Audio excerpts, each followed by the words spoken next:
10개는 전국으로 확대되겠습니다. 내일까지 예상 강수량은 제주도가 20에서 60, 남부지방은 5에서 최고 30, 충청권과 강원 영동은 5에서 10mm입니다.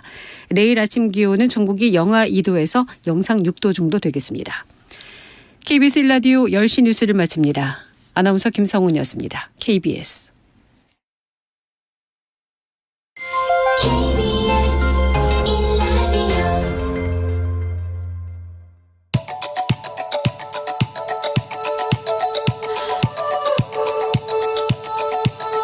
김성환의 시사야.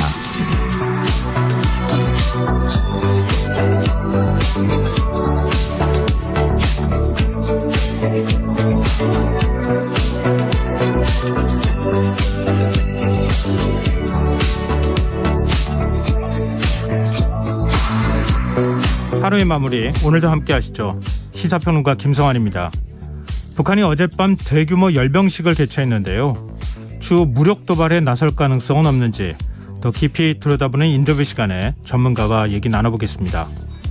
주요 시중은행을 자회사로 둔 금융지주사들이 역대 최대 실적을 기록했다고 합니다.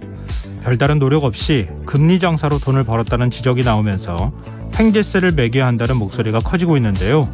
목요일 경제일기 코너에서 이 횡재세 논란에 대해 자세히 살펴보겠습니다. 김성환의 시사에는 청취자 여러분들의 관심과 참여 기다립니다. 방송 내용과 관련해 의견 있으신 분들은 문자 보내주십시오. 당첨된 분들께는 모바일 쿠폰 보내드릴 텐데요. 참여하실 번호는 샵9730이고요. 짧은 문자는 50원, 긴 문자는 100원의 이용료가 부과됩니다.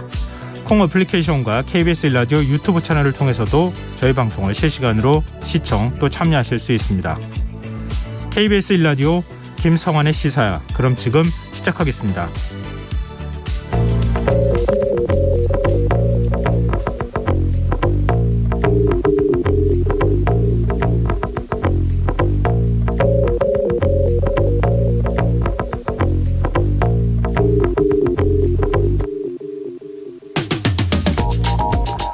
태안 화력발전소에서 홀로 일하다가 컨베이어 벨트에 끼어 숨진 비정규직 노동자 고 김영균 씨 다들 기억하실 겁니다. 23살 청년이 황망하게 세상을 떠난 지 어느덧 4년이 지났는데요. 사고 원인과 책임자를 가리기 위한 법정 공방은 아직도 끝나지 않았고 오늘 그 항소심 결과가 나왔습니다. 원청 대표에겐 1심에 이어 또다시 무죄가 선고됐고 다른 책임자들은 줄줄이 감형을 받았는데요. 이런 상황 어떻게 봐야 할까요? 항소심 재판부는 사고 당시 2인 1조 작업이 이뤄지지 않았고 컨베이어 벨트에 안전덮개가 개방돼 있는 등 방호 조처가 없었다는 점은 인정했습니다. 하지만 누구 한 명의 과실로 사고가 났다고 보기 어려운 상황이라며 개개인의 과실을 중하게 따지기 어렵다고 판단했는데요. 잘못된 상황은 있지만 책임질 사람은 없는 지금과 같은 상황, 대체 어떻게 받아들여야 할지 의문이 듭니다. 고 김영규 씨 항소심 재판이 있었던 오늘 충남 보령 화력발전소 석탄 하역기에서 하청업체 노동자가 추락해 숨지는 사고가 발생했습니다. 공교롭다고 표현하기엔 우리 산업 현장의 상황은 너무 열악한데요. 지금의 법과 제도로 산업재해를 막을 수 있는 걸까요? 정부는 김영균 씨의 죽음으로 천신만고 끝에 만들어진 중대재해처벌법을 개정하겠다고 밝혔죠. 처벌보다는 예방에 초점을 맞춰서 산업재해를 줄이겠다는 건데요. 제2, 제3의 김영균 지금도 계속해서 나타나고 있습니다.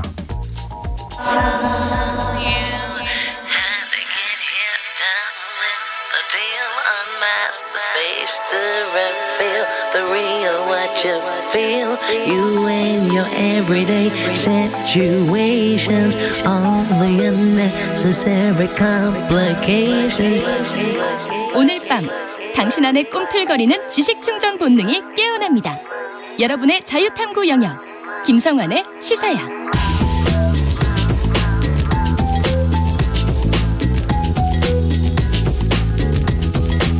오늘 놓쳤던 뉴스 꼼꼼히 정리해드리는 뉴스야 시간입니다. 오늘은 곽재훈 프레시안 기자 나와 계십니다. 안녕하세요. 네, 안녕하세요. 네, 튀르키예와 시리아에 강진이 발생한 지 오늘로 나흘째 접어들고 있는데요. 희생자 숫자가 계속 늘고 있어요. 네, 현지 시간 9일 한국 시간으로 오늘 오후 기준으로 현재 17,100명을 사망자 수가 넘어섰습니다. 현지 전문가들은 아직도 많은 수의 시민들이 여전히 무너진 건물 잔해에 갇혀 있는 것으로 추정하고 있는데 골든타임으로 여겨지는 72시간을 넘긴 터라 희생자 수는 계속 늘어날 전망입니다. 프랑스 AFP 통신 등 외신에 따르면 튀르키예 재난관리국은 지진 발생 나흘째인 오늘 지진 사망자가 14,014명으로 추가 집계됐다고 밝혔습니다. 이집트 당국은 튀르키예 당국은 지난 6일 발생한 규모 7.8과 7.5의 강진 외에도 1,117건의 크고 작은 여진이 기록됐다고 밝혔습니다. 튀르키예와 국경을 맞댄 시리아에서도 당국과 반군 측 구조대 하얀 헬멧이 밝힌 것을 합친 사망자가 3,162명으로 늘어났는데요. 결국 두 국가를 합친 사망자가 17,176명으로 2011년 동일본 대지진 당시 사망자 때 수치에 근접하고 있는 상태입니다. 네. 지금 날이 계속 추운 상황이라서 골든타임이 얼마 안 남았다고 얘기가 나오고 있는데 국제사회의 적극적인 구조 노력이 필요할 것 같습니다. 윤석열 대통령이 주한 튀르키예 대사관을 찾아가서 희생자들을 조문하고 애도의 뜻을 밝혔다고요? 네, 윤석열 대통령이 오늘 오후 서울 중구의 주한 튀르키예 대사관을 방문해 대지진 희생자를 애도했다고 이도훈 대통령실 대변인이 밝혔습니다. 윤 대통령은 살리 무라타메르 주한 튀르키예 대사에게 튀르키예 국민들이 좌절과 슬픔을 극복하고 일어날 수 있도록 우리나라가 최선을 다해 돕겠다면서 현지 파견된 구조대로부터 상황이 매우 참혹하고 어렵지만 최선을 다해 구조활동을 할 것이란 보고를 받았고 추가로 구조대를 보내겠다고 밝혔습니다. 타메르 대사는 윤 대통령의 조문에 사의를 표하면서 튀르키예가 꼭 필요할 때 도움을 주는 한국 정부와 국민에게 형제를 느낀다며 절대 잊지 않겠다고 말했습니다. 우리 긴급 구호대가 오늘 활동 첫날 5명을 또 구조했다고 하는 소식도 전해졌어요. 튀르키예하고 우리하고 형제 국가다 이렇게 또 얘기하는데 이번 기회에 좀 더 우리가 튀르키예를 위해서 많은 지원을 좀 했으면 좋겠다 이런 생각이 듭니다. 네, 현지 시간으로 오늘 새벽 5시부터 우리 긴급구호대가 구호활동에 돌입해서 생존자들을 구조를 했고요. 네. 외국에 따르면 이 긴급구호대가 구호활동을 시작한 지 약 1시간 반쯤 만에 첫 생존자 구조를 하는데 성공을 했습니다. 이 구호대는 17일까지 열흘간 긴급 수색 구조활동을 벌일 예정이고 정부는 2차 구호대 파견 여부도 검토하고 있다고 밝혔습니다. 네. 그리고 세계보건기구 WHO가 튀르키예 대지진에서 살아남은 사람들이 2차 위기에 몰렸다 이렇게 진단을 하고 긴급 지원을 촉구하고 나섰어요. 네, 테오드로스 아다놈 거브레예수스 WHO 사무총장은 오늘 스위스 제네바에서 열린 기자회견에서 현지 기상 상황과 계속되는 여진 속에서 생명을 구하기 위해 시간과 싸우고 있다면서 생존자들에게는 피난처와 식량, 깨끗한 물, 의료 서비스가 필요하다고 밝혔습니다. 또 그 WHO는 수색 구조 작업과 같은 속도로 지원에 나서지 않는다면 더 많은 사람이 2차 재난에 직면할 위험이 있다고 경고했습니다. 네. 자, 다음 뉴스로 넘어가 보겠습니다. 국회가 이상민 행정안전부 장관 탄핵소추안 가결한 그 파장이 오늘도 계속 이어지고 있네요. 네, 국민의힘에서는 대선 불복이다 이런 반응까지 나왔는데요. 네. 국민의힘 정진석 비상대책위원장은 민주당이 헌법을 무시한 채 이상민 장관을 탄핵했다며 입법 독재라는 말 외에 표현할 방법이 없다고 주장했습니다. 그러면서 국민은 지난 대선에서 민주당 정권을 심판하고 윤석열 정부를 출범시켰는데 민주당은 이것을 못 받아들이고 대선 불복 운동을 계속하고 있는 것이라면서 민주당의 대선 불복은 헌정 질서에 대한 정면 도전이라고 주장했습니다. 반면 더불어민주당 박홍근 원내대표는 탄핵소추안 가결에 대한 대통령실 또 여당의 반발을 두고 국민을 갈라치게 하고 여론을 오도해 참사 책임을 면하기 위한 저열한 정치 행태라고 비난했습니다. 박원내 대표는 이상민 장관을 계속 두둔하는 윤 대통령은 국가의 제1공복으로서의 임무를 저버린 무책임한 지도자로 역사에 부끄럽게 기록될 것이라고 말했습니다. 헌법재판소는 이상민 장관 탄핵 심리 절차에 들어간 거죠? 네, 헌재가 오늘 심리에 착수했는데요. 헌재는 오늘 중으로 재판관 전원을 소집해 회의를 열고 주심 재판관과 심리 방식 등을 결정했다고 밝혔습니다. 네. 통상 헌법재판 주심은 비공개가 원칙이지만 탄핵 사건은 주심 재판관이 공개되어 왔는데요. 또 헌재법에 따르면 헌재는 접수한 날부터 180일 이내에 최종 결정을 선고해야 하지만 아무래도 이 중앙부처 장관 공석이라는 어떤 시급성 때문에 심리에 좀 속도를 붙일 것이다. 이를테면 전례를 보면 대통령 탄핵 사건 같은 경우에 180일 이내라고 돼 있지만 노무현 전 대통령 같은 경우엔 64일 그리고 박근혜 전 대통령은 92일 만에 이 탄핵 사건 심판이 정리가 됐거든요. 네. 그래서 이번 이상민 장관 탄핵 소추안 같은 경우도 좀 적시 처리 사건으로 좀 집중 심리가 이뤄져서 신속하게 처리될 가능성이 높다. 이런 관측이 법조계 안팎에서 나오고 있습니다. 예. 그리고 탄핵 소추위원장을 맡아야 할 이 법제사법위원장 국민의힘 김도읍 의원이잖아요. 근데 김 의원이 자신이 개입할 여지가 별로 없다 이런 입장을 밝혔다고 하는데 이게 어떤 의미입니까? 이게 무슨 얘기냐면요. 네. 그 지금 민주당에서 이제 말하자면 이 김도읍 위원장이 국민의힘 소속이고 지금 탄핵에 대해서 좀 부정적인 입장으로 짐작이 되는데 네. 이 탄핵소추위원 역할을 잘 할 수 있겠느냐 지금 이렇게 의문을 제기하고 있는 때에서 오늘 김도읍 위원장이 기자들과 만나서 네. 소추위 결선은 늘 민주당이 주장해왔던 내용이고 어제 상당한 분량의 증거자료와 참고자료를 받았다. 민주당이 제가 법사위원장이니 소추위원이 된다는 걸 모르고 탄핵을 밀어붙인 게 아니지 않느냐 이렇게 반문했습니다. 그러면서 그 법률적으로 주어진 지위이고 이상민 장관이 심판에서 반론을 제기할 것이니 결국 헌법재판소 재판관이 판단할 것이고 제가 개입할 여지가 별로 없다. 이렇게 민주당의 문제 제기에 대해서 일축을 했습니다. 네. 결국 지금 이미 민주당에서 논리를 다 만들어서 헌재에 냈고 여기에 대해서 이상민 장관의 그 반론을 듣고 헌재에서 종합적으로 판단할 것이기 때문에 소추위원이 잘할 것이다 못할 것이다라고 하는 건 정치적 수사에 불과하다라는 게 김 위원장 그 이야기입니다. 뭐 더 적극적으로 하지는 않을 것 같은데 발언을 보니까 일단 지금 있는 조건에서 절차대로 하겠다 뭐 이런 정도 의미로 받아들이면 되는 겁니까? 네, 뭐 사실 그래서 오늘 오전 10시 정도였는데요. 그때 대리인을 지정해서 헌법재판소에 탄핵소추안을 이미 전달을 했고요. 예. 뭐 앞으로 이후에도 이제 그 국회법 그다음에 이 헌법재판소 심판 규칙 등에 따라서 이 대리인으로 변호사를 지정해서 그냥 이 정해진 정해진 절차와 형식대로 이제 끌어가겠다 뭐 이런 입장을 설명을 했습니다. 네, 헌재 뭐 심리 절차를 밟을 테니까요. 그 심리에 뭐 결국 탄핵소추위원장이 나가기도 하고 할 거니까 그 자리에서 뭐 지금 이제 야3당이 얘기했던 그런 논리를 아마 얘기하지 않을까 싶네요. 더 추가로 뭐 노력하지는 않더라도 말이죠. 네. 예. 근데 지금 만약에 헌법재판관 임기가 지금 변수가 될 것이다 이렇게 얘기가 나오는데 헌법재판관이 지금 2명이 교체되는 시기하고 맞물려 있는 거죠? 네, 지금 현재 재판관 9명 중에 이선혜 재판관 그리고 이석태 재판관이 오는 3월 그리고 4월에 퇴임을 앞두고 있는데요. 예. 뭐 이와 관련해서 사건 심리에 지장이 있을까? 뭐 지금 이것이 좀 법조계 안팎에서 좀 논의가 있는 그런 논란이 있는데 네. 뭐 큰 지장이 없지 않겠느냐 뭐 이런 관측도 있습니다. 왜냐하면 이 지금 이석태 그 재판관 그리고 이선혜 재판관 후임자는 지금 원래 헌법재판소 재판관을 대통령, 국회, 대법원장이 3명씩 지명을 하게 돼 있는데 네네. 이분들 같은 경우에는 대법원장 지명으로 헌법재판관이 되신 분들이어서 이분들의 후임을 대법원장이 지명을 합니다. 그럼 김명수 대법원장이 지명할 것이다. 네네. 그래서 네.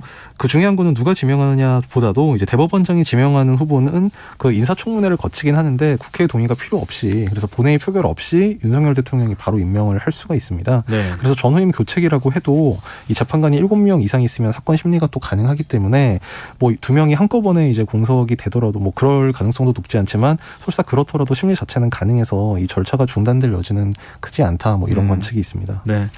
근데 헌재 심리 결과가 나오기 전까지 행정안전부 장관 이상민 장관은 일단 직무정지 네. 상태가 되는 거 아닙니까? 네, 직무가 정지되게 됩니다. 윤석열 대통령은 행안부하고 긴밀한 협력을 뭐 하겠다 이런 뜻을 강조했습니까?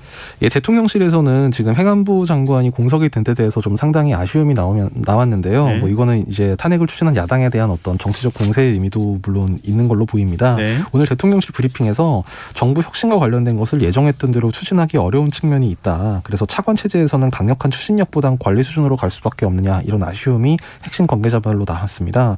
이 대통령실은 또 이관석 국정기획수석 중심으로 대통령실과 국무총리실 또 행안부의 업무 협력 강화를 강조하면서 대통령실과 업무 협조를 하려면 자치행정은 정무수석실, 인사는 인사기획관, 재난은 국정상황실로 나뉘어서 차관이 일하기 쉽지 않을 것인데 그럼에도 국정기획수석이 창구가 돼서 행안부의 원스톱 서비스를 해주라는 것이다. 그래서 차관이 장관 대리를 맡아 일하는데 어려움이 있을 수 있으니 적극 협력하라는 취지다. 이렇게 그 후속 조치에 대해 설명했습니다. 네.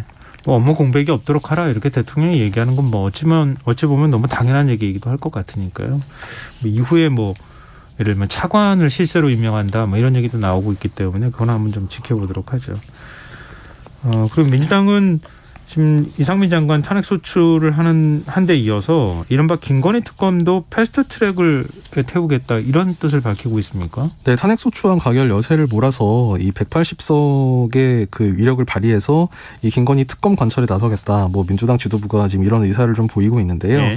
특검을 추진할 때 이 특검법안을 이 지금 특검법 같은 경우에는 이제 그 원소관 그 상임위가 법제사법위원회입니다. 예. 그러니까 다른 상임위 같은 경우에 1차로 소관 상임위를 거쳐서 법사위에서 체계자구 심사를 하게 되는데 특검법 같은 경우에는 원소관 상임위가 법사위이기 때문에 법사위는 이제 김도읍 위원장이 지금 맡고 있어서 이거를 법사위에서 처리하기가 좀 어려운 걸로 예상이 되기 때문에 이걸 법사위를 거치지 않고 바로 본회의로 올리는 이 패스트트랙 신속 처리 안건 제도를 활용하겠다. 뭐 이런 전략을 세우고 있는 걸로 알려지고 있는데요. 네.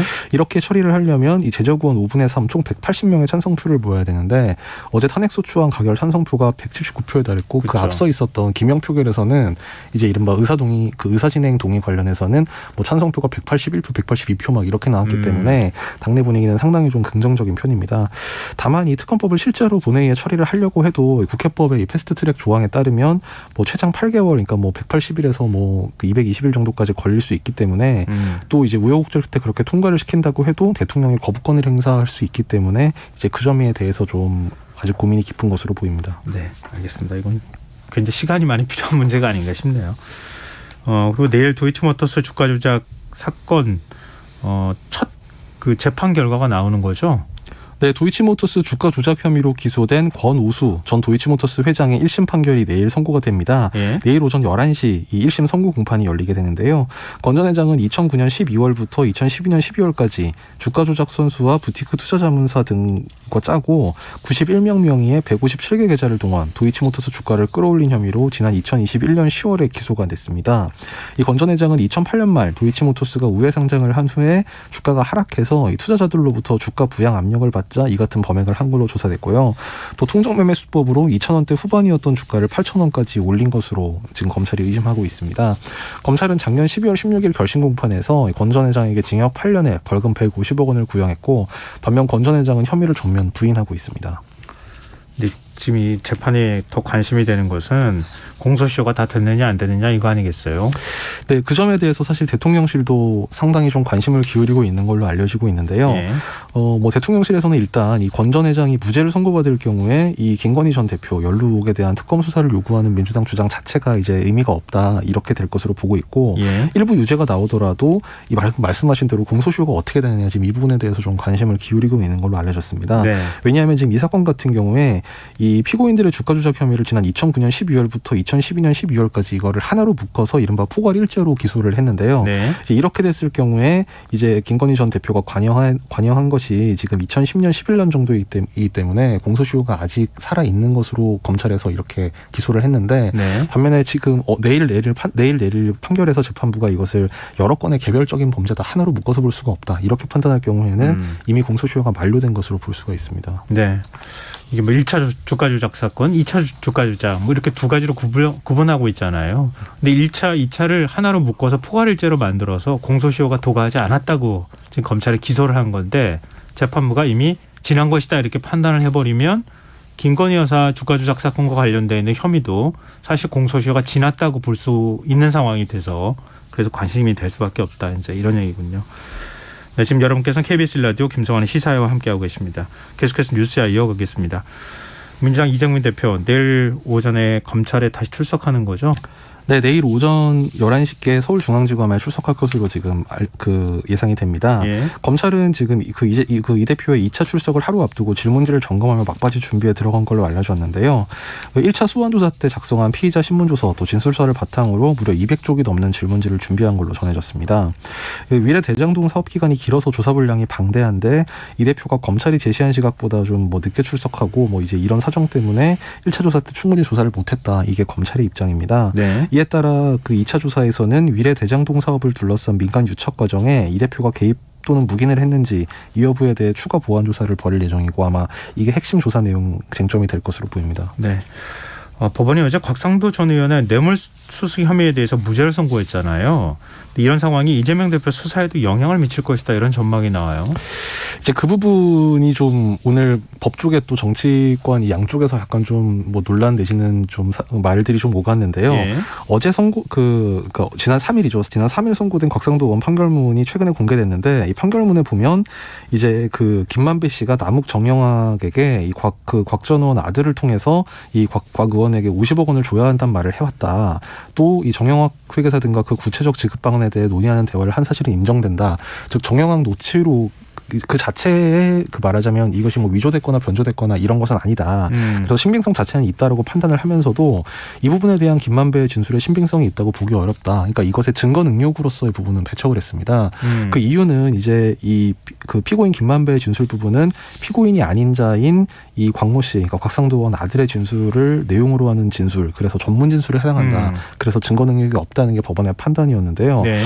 결국 이렇게 되면 이른바 정영학 녹취록이라는 이 문건에 대해서 사실 이것이 대장동 또 백현동 그 위례 등의 이 개발 사건에 있어서 상당히 좀 검찰에 제시한 핵심적인 증거 중에 하나인데 이것의 증거 능력을 법원이 고지고대로 인정할 수 없고 이것은 전문 증거로서 굉장히 제한적으로만 된다고 하면 향후에 이 사건의 혐의를 입증하는 데 있어서 예를 들면 이재명 진 민주당 대표 같은 경우에 혐의를 입증하는데 좀 제동이 걸린 게 아니겠느냐 이런 분석이 나오고 있는 겁니다. 네네. 박지원 전 국정원장 같은 경우에 오늘 아침 라디오 인터뷰에서 그러니까 그게 지금 증거가 인정이 안 된다는 것이다 하면서 정영학 회계사는 대장동 일당들의 그 10년간 녹음을 했다는데 그게 무효가 되는 것이다. 그래서 거기에 이재명 대표 얘기도 나온다는데 그게 아무 문제가 없는 것이 된다. 뭐 이런 취지로 오늘 인터뷰를 했고요. 네. 검사 출신인 민주당 조응천 의원도 정영학 녹취록의 증명력이 고스란히 다 부정이 됐지 않느냐. 앞으로 대장동 수사에도 계속 영향을 미칠 것이다. 라면서 이게 정말 중요한 고리인데 이게 빠져버리면 대장동 수사가 자전거에서 체인이 빠진 것처럼 헛돌 가능성이 높다.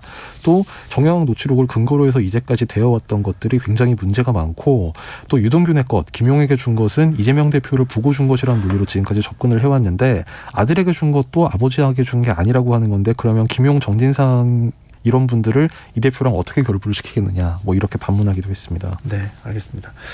자, 정부가 오늘 기초생활수급자와 차상위 계층 난방비 부담을 덜어주기 위한 추가 지원책을 내놨어요. 네, 산업통상자원부는 가스요금 지원 수준에 맞춰 기초생활수급자와 차상위 계층의 지역난방 요금 부담 경감을 위한 추가 대책을 마련했다면서 지역난방을 하는 취약계층 8만 4천 가구에 대해 올겨울 난방비 최대 59만 2천 원을 지원하겠다고 밝혔습니다.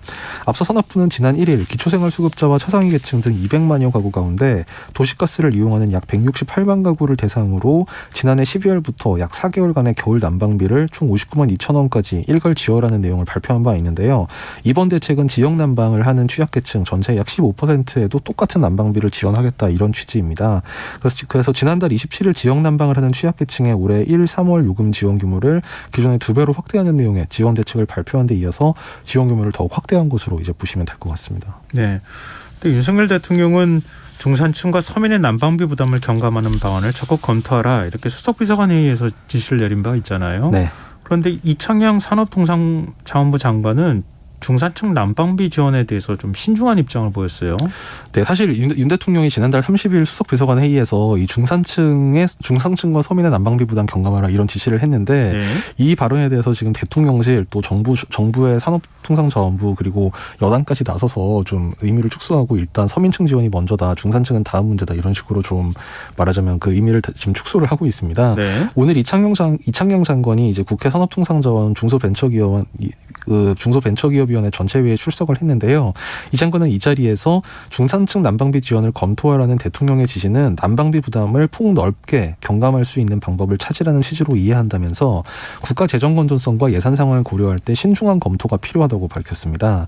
이 장관은 또 난방비 지원을 중산층과 소상공인 등으로 확대하는 방안은 상당한 재원이 소요될 것으로 예상되고 중산층의 기준도 불분명해 책임 있게 생각할 문제라면서 이 에너지 가격 기능이 살아나야 한다는 측면에서도 신중한 검토가 필요하다고 설명했습니다. 네. 중산층하고 서민의 정의부터 다시 해야 되는 거 아닌가 싶은데요. 네. 중산층이 뭐고 서민이 뭔지 도대체 어떤 층까지 규정하고 있는 건지 좀 헷갈리는 상황인데 대통령실은 중산층 지원 방안도 검토하겠다는 거 아닙니까? 그러니까 대통령이 앞서 한 말이 있으니 뭐 검토하겠다는 것 자체를 지금 뭐 부인은 못 하고 있는데 네. 여기도 이제 그 말의 맥락을 좀 보면 여기 어쨌든 지금 이번에는 좀 어렵지 않느냐는 식의 이제 그런 뉘앙스가 많이 묻어나고 있습니다. 오늘 대통령실 브리핑에서는요, 이 대통령실 관계자별로 가장 어려운 서민을 지원하는 게 우선이다. 또 정책에 있어 우리가 목표하는 바가 있고 실제로 현재 가능한 게 있고 또 조금 시간이 지나서 가능한 게 있지 않겠나 이런 말이 나왔는데요. 중산층 난방비 지원도 목표로 하고 검토를 하고 있긴 하지만 당장 현실적으로는 어렵다. 이 점을 좀 애둘러서 표현한 것으로 해석이 됐습니다. 네. 근데 뭐라 할까요? 차상위 계층까지를 서민으로 우리가 언제부터 그렇게 보기 시작했는지 잘 모르겠어요. 처음 들어보는 일인 것 같고요. 중산층하고 서민은 어느 계층까지 구분이 되는지도 사실은 지금 헷갈려가지고 아마 많은 분들이 기다리셨을 것 같은데 지원받기를. 네. 대통령실의 추후 대책이 어떤 게 나오는지 한번 지켜보죠. 이렇게 보시면 될 것 같습니다. 윤 대통령은 중산층도 경감하라고 지시를 했고 어제 그저께 이 최상무 경제수석이 검토하겠다라고 한 톤을 내렸고 오늘은 장관이 신중한 검토가 필요하다 이렇게 한 톤을 더 내렸다고 보시면 될 것 같습니다. 뭔가 좀 달라지고 있는 것 같긴 하네요. 자, 오늘 뉴스 여기까지 하겠습니다. 지금까지 곽지연 프레시션 기자였습니다. 고맙습니다. 감사합니다.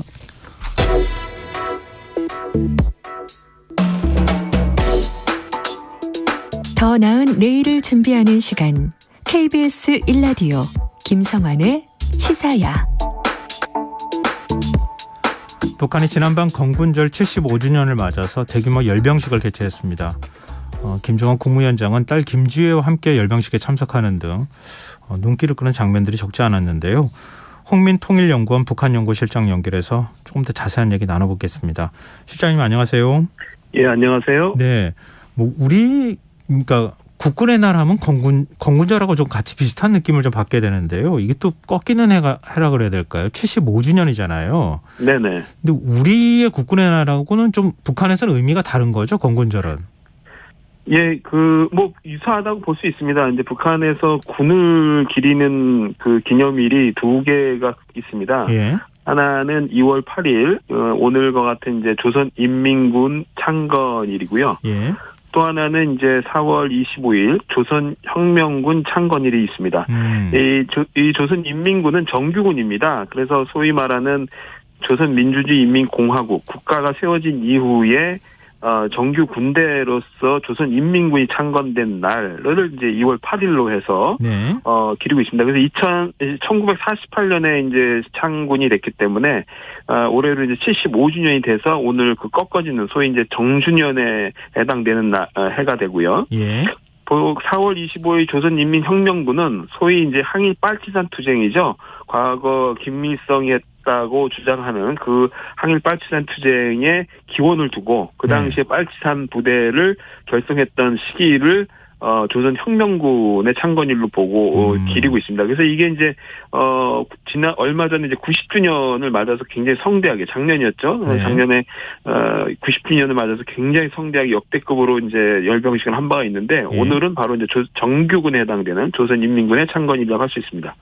그럼 이전의 열병식하고 비교했을 때 이번에는 어느 정도 규모고 어떤 점이 좀 달랐습니까? 예, 일단 규모라는 거는 일단 그 전체적인 종대가 몇 개 정도 나오는지, 그리고 무기의 규모나, 첨단화 수준,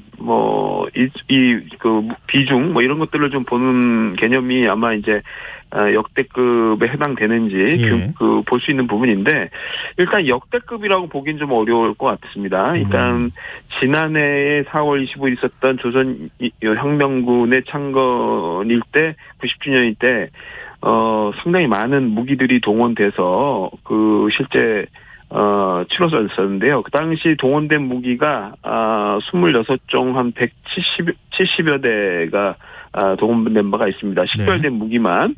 근데 이번에는 이제 정확하게 다시 한번 그 영상을 보고 이제 분석 중에 있는데 그거보다는 못한 것 같아서. 그거보다는 못한 종류로 일단 나온 것으로 보여집니다. 그러나 이제 그렇다고 해서 규모가 축소됐다 이렇게 보기는 어렵고요. 대표적이고 상징적 또 그렇게 전략적 가치가 높은 무기들은 거의 대부분 그대로 등장했기 때문에 사실상 종류에 비해서는 그 역대급은 아니지만 사실상 내용적인 측면에서는 역대급에 준하는 상당히 무게감이 있는 무기들이 등장했다. 이렇게 볼 수 있고요. 그리고 이제 보통 노동신문에 이제 사진이 게재가 됩니다. 근데 요번에 150여 장의 사진이 이제 행사 사진이 실렸습니다. 정확히 세면은 150장입니다. 거기에 무기 사진만 37장이 나왔습니다. 근데 이걸 간단히 비교하자면 지난해 4월 25일 날 노동신문에 실린 사진은 152장에 무기 사진이 60장이었죠. 그러니까 이번에 무기 사진이 한 절반 정도로밖에 안 나왔다라고 이제 보시면 되는데 이거는 이제 그만큼 오늘 행사의 성격을 어떻게 규정했느냐에 따라서 사진의 숫자 또 무기의 종류 이런 것들이 좀 결정됐다고 볼 수 있는데요. 오늘은 일종의 약간 군사적인 축제 이런 쪽의 개념에 좀 가까웠던 것으로 보여집니다. 그래서 김정은 위원장이 직접 연설을 하지 않은 이유도 오늘은 군이 75주년이 되는 날이고 오늘은 군이 주인공이다. 그래서 군이 뭐 어떤 역사성을 갖고 있다라는 것을 보여주는 쪽에 좀 방점을 찍은 것 같습니다. 그럼 지금 말씀하셨던 것처럼 보통 이제 우리가 열병식을 주목하는 것은 대외용 메시지를 자꾸 던지기 때문이잖아요. 예를 들면 신무기를 자꾸 들고 나온다던가 그걸 가지고 우리가 이렇게 공격 능력을 갖추고 있다고 국제사회에 과시한다거나 이런 일들이 자꾸 있었기 때문인데 이번에는 대내용 성격이 좀 더 강했다는 거예요? 예, 물론 이제 완전히 대외적인 메시지가 없었다고 얘기하기는 어렵습니다. 왜냐하면 무기 자체가 이미 대외적 메시지로서의 성격을 갖고 있기 때문에 없다고 볼 수는 없는데 오늘은 군이 창건된 이래로 75주년이 됐다라는 그 자체를 상당히 상징적으로 내부에 결석을 끌어내는 어떤 기제로 사용하려고 하는 측면이 강했고요. 뭐 다 아시겠지만 이 열병식이 야간에 개최된 이후에 이게 사실상 하나의 축제적 성격이 됐습니다. 그래서 굉장히 볼거리를 많이 제공하는 형식이 됐어요. 과거 이제 주간에 할 때는 주로 이제 군사적 퍼레이드로서의 무기가 이제 진열되는 어떤 디스플레이되는 어떤 장이었다면은 지금 무기도 디스플레이되지만 다양한 볼거리와 조명을 동원해서 어떻든 이제 시각적 즐거움을 주는 쪽으로도 상당 부분 이게 활용되고 있다. 그런 측면에서 오늘은 다소 이제 그 내부적인 메시지, 내부적인 군 기념에 좀 더 충실한 쪽으로 방점을 찍은 것으로 보여진다 이렇게 봅니다. 네. 그럼 뭐 우리 입장에서는 사실 군사 안보적 관점에서 자꾸 이제 바라보게 되잖아요. 네네. 이번에 새롭게 등장한 신무기 어떤 게 있었습니까? 예, 일단 그 무기 자체의 등장에서 새로운 무기는 뭐 가장 끝에 나왔던 고체 연료용 ICBM으로 추정되는 대형 대륙간 탄도미사일로 이제 볼 수 있을 것 같습니다. 그 전에 이제 쭉 나온 뭐 전술급 또는 전략급의 무기들은 이미 이제 지난해 또는 이제 2020년 10월 10일 당창건일에 이미 공개가 됐던 무기들이 대부분 반복적으로 좀 나오고 있는 나온 거고요. 이제 우리가 주목하는 무기 그리고 가장 이제 새롭게 등장한 무기로 볼 수 있는 거는 바로 맨 마지막에 등장한 소위 이제 마지막 하이라이트를 장식한 것이 바로 이 고체형 ICBM으로 추정되는 미사일입니다. 굉장히 일단 규모가 사이즈가 크고요. 이건 이제 정확히 나중에 분석을 통해서 어느 정도 사이즈가 되는지를 재봐야 되는데요. 그 바로 직전이 나온 게 이제 화성 17형입니다. 화성 17형은 이제 작년에 북한 여러 차례 쏘면서 성공했다고 해서 굉장히 그 성공 자체를 기렸던 그 무기인데 그 무기들이 굉장히 대거 몇 대가 이제 등장한 이후에 최종적으로 맨 마지막에 가장 중요한 무기가 등장하는데 바로 요 고체 연료용 ICBM이 이제 등장했습니다. 다 아시다시피 이제 화성 17형이 기존에 북한이 가장 사거리가 길고 가장 위력적인 이제 전략 핵무기로 이제 간주가 됐었는데요. 그 무기는 액체 연료형입니다. 그래서 사실상 좀 약간 전략적으로 사용하는 데 있어서는 제한점이 많다. 뭐 이런 이제 그 부분이 있었는데 작년 12월에 북한이 고체 연료형 추진체를 동창리 실험장에서 한번 실험한 것을 공개한 적이 있는데요. 이 이후에 바로 오늘 열병식에서 바로 그 고체형 추진체를 탑재한 것으로 추정되는 고체 연료형 ICBM이 이제 공개된 것입니다. 그래서 이 고체 연료이라는 것은 신속한 반응 능력을 갖고 있는 겁니다. 소위 말해서 연료를 주입할 필요 없이 바로 즉각적 발사가 가능한 이제 무기이기 때문에 상당히 이제 위협적인 어떤 좀 무기로 볼 수 있는 것이죠. 네, 궁금한 게 좀 여러 가지가 있어가지고요. 근데 화성 17형보다는 우리 보통 이제 이렇게 새로운 로켓이 나오면 차축하고 바퀴 숫자 세잖아요. 그거보다는 더 적었다 그러네요. 근데 고체 연료를 사용할 경우에는 조금 더 적어도 됩니까? 예, 뭐, 그 기술적인 부분에서 바퀴수가 꼭 반드시 고체 연료용과 액체 연료용의 차이를 보여주는 것은 아닌데요.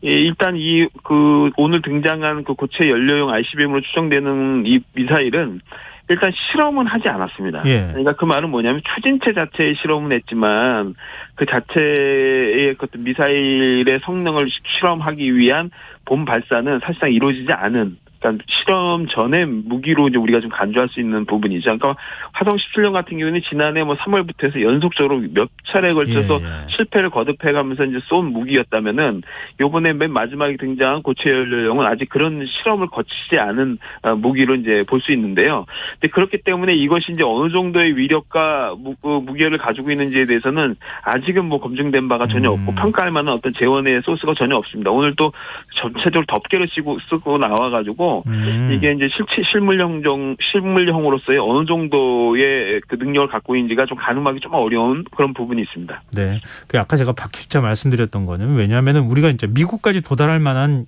그 사이즈냐, 크기냐, 뭐 이런 것들을 가늠하는 일들이 많아서 고체 연료도 이 정도 크기면은 만약에 쐈다, 성공했다 그러면 미국까지 날아갈 수 있는 정도가 되는 거죠. 그럼요. 일단 지난해에 그 고체 연료용 추진체를 실험할 때 140kT 정도로 이제 우리가 추정을 했기 때문에 그 정도의 추력이라면은 기존의 화성 17형을 압도하는 훨씬 더 먼 비행거리를 보여줄 수 있는 그런 능력이라고 이제 전문가들이나 여러 그 기술자들이 이제 평가를 하고 있습니다. 네. 그리고 또 열병식 장면 가운데 김정은 위원장의 딸인 김주혜가 지금 등장했다는 점인데요. 이게 뭐 후계 구도까지 언급을 하고 있더라고요. 이거 어떻게 봐야 됩니까? 예, 뭐 일단 좀 후계 구도를 완전히 뭐 뭐 가능성을 전혀 뭐 차단할 수는 없는데 일단 너무 이제 그 섣불리 이제 판단할 필요는 없다 이렇게 이제 보여집니다. 일단 여러 그 후계 구도와 관련된 정황이나 징후적인 것이 이제 필요한데 이제 그런 것들이 아직 드러나지 않았다라는 거고요. 네. 이 한 가지 이제 우리가 주의 있게 봐야 되는 건 지금까지 김주혜가 5번에 걸쳐서 이제 공개 노출이 됐는데 이 5번이 다 대부분 무기, 군 행사와 관련된 거에만 이제 모습을 드러냈다라는 것이죠. 네.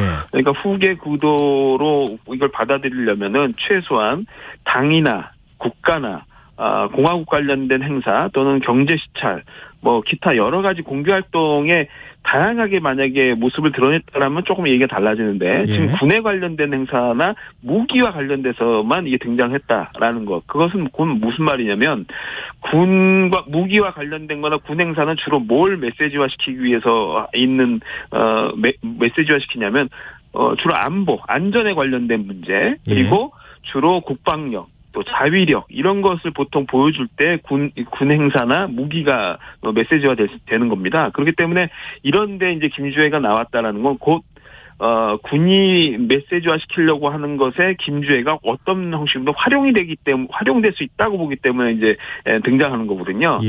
결국 미래 세대를 상징하는 아이콘이 바로 이제 소위 김주혜라고 볼 수 있고, 군은 곧 그런 미래 세대의 안전을 담당하는 어떤 역할. 그래서 두 가지가 결합되면 결국 이 체제가 이 핵무기를 갖게 됨으로써 더 안전해졌다. 그리고 더 미래도 더 안전해졌다. 이것을 이제 보여주기 위한 하나의 이제 상징적 작업으로 봐야 되기 때문에 이건 일종의 이제 프로파간다라고 이제 보통 우리가 얘기하죠. 선전의 개념으로 보는 것이지.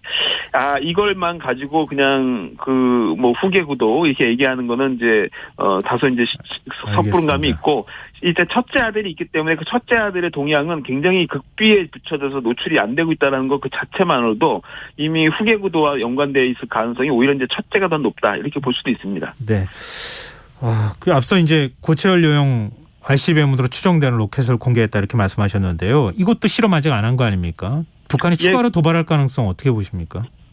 예, 뭐, 지난해 연말에 있었던 제8기 6차 당전회의 통해서 이미 국방력 강화를 하겠다고 하고 구체적 무기까지 명기됐습니다. 올해 고체형 ICBM을 반드시 성공시키겠다라고 이제 했고 그걸 과업으로 제시를 했습니다. 그리고 정찰위성 발사도 4월로 예고를 이미 한 상태입니다.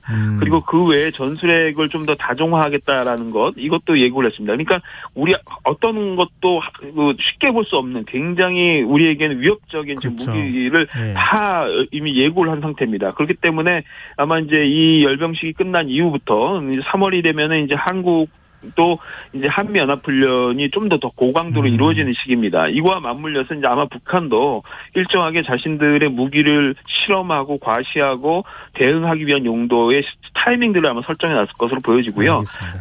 그런 거에 맞춰서 아마 오늘 요래는 굉장히 과감한 도발들이 많이 나타날 것으로 보여집니다. 네, 알겠습니다. 오늘 말씀 고맙습니다. 예, 감사합니다. 네, 지금까지 홍민통일연구원 북한연구실장이었습니다.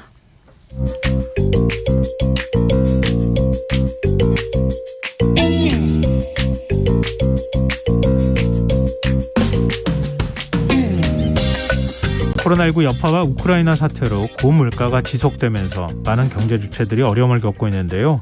이런 상황에서 유독 호황을 누리고 있는 업종이 있습니다. 정유업계와 금융사 이야기인데요. 국내 정유사와 금융지주들이 사상 최대 실적을 거두면서 정치권을 중심으로 횡재세를 부과해야 한다는 주장이 제기되고 있습니다.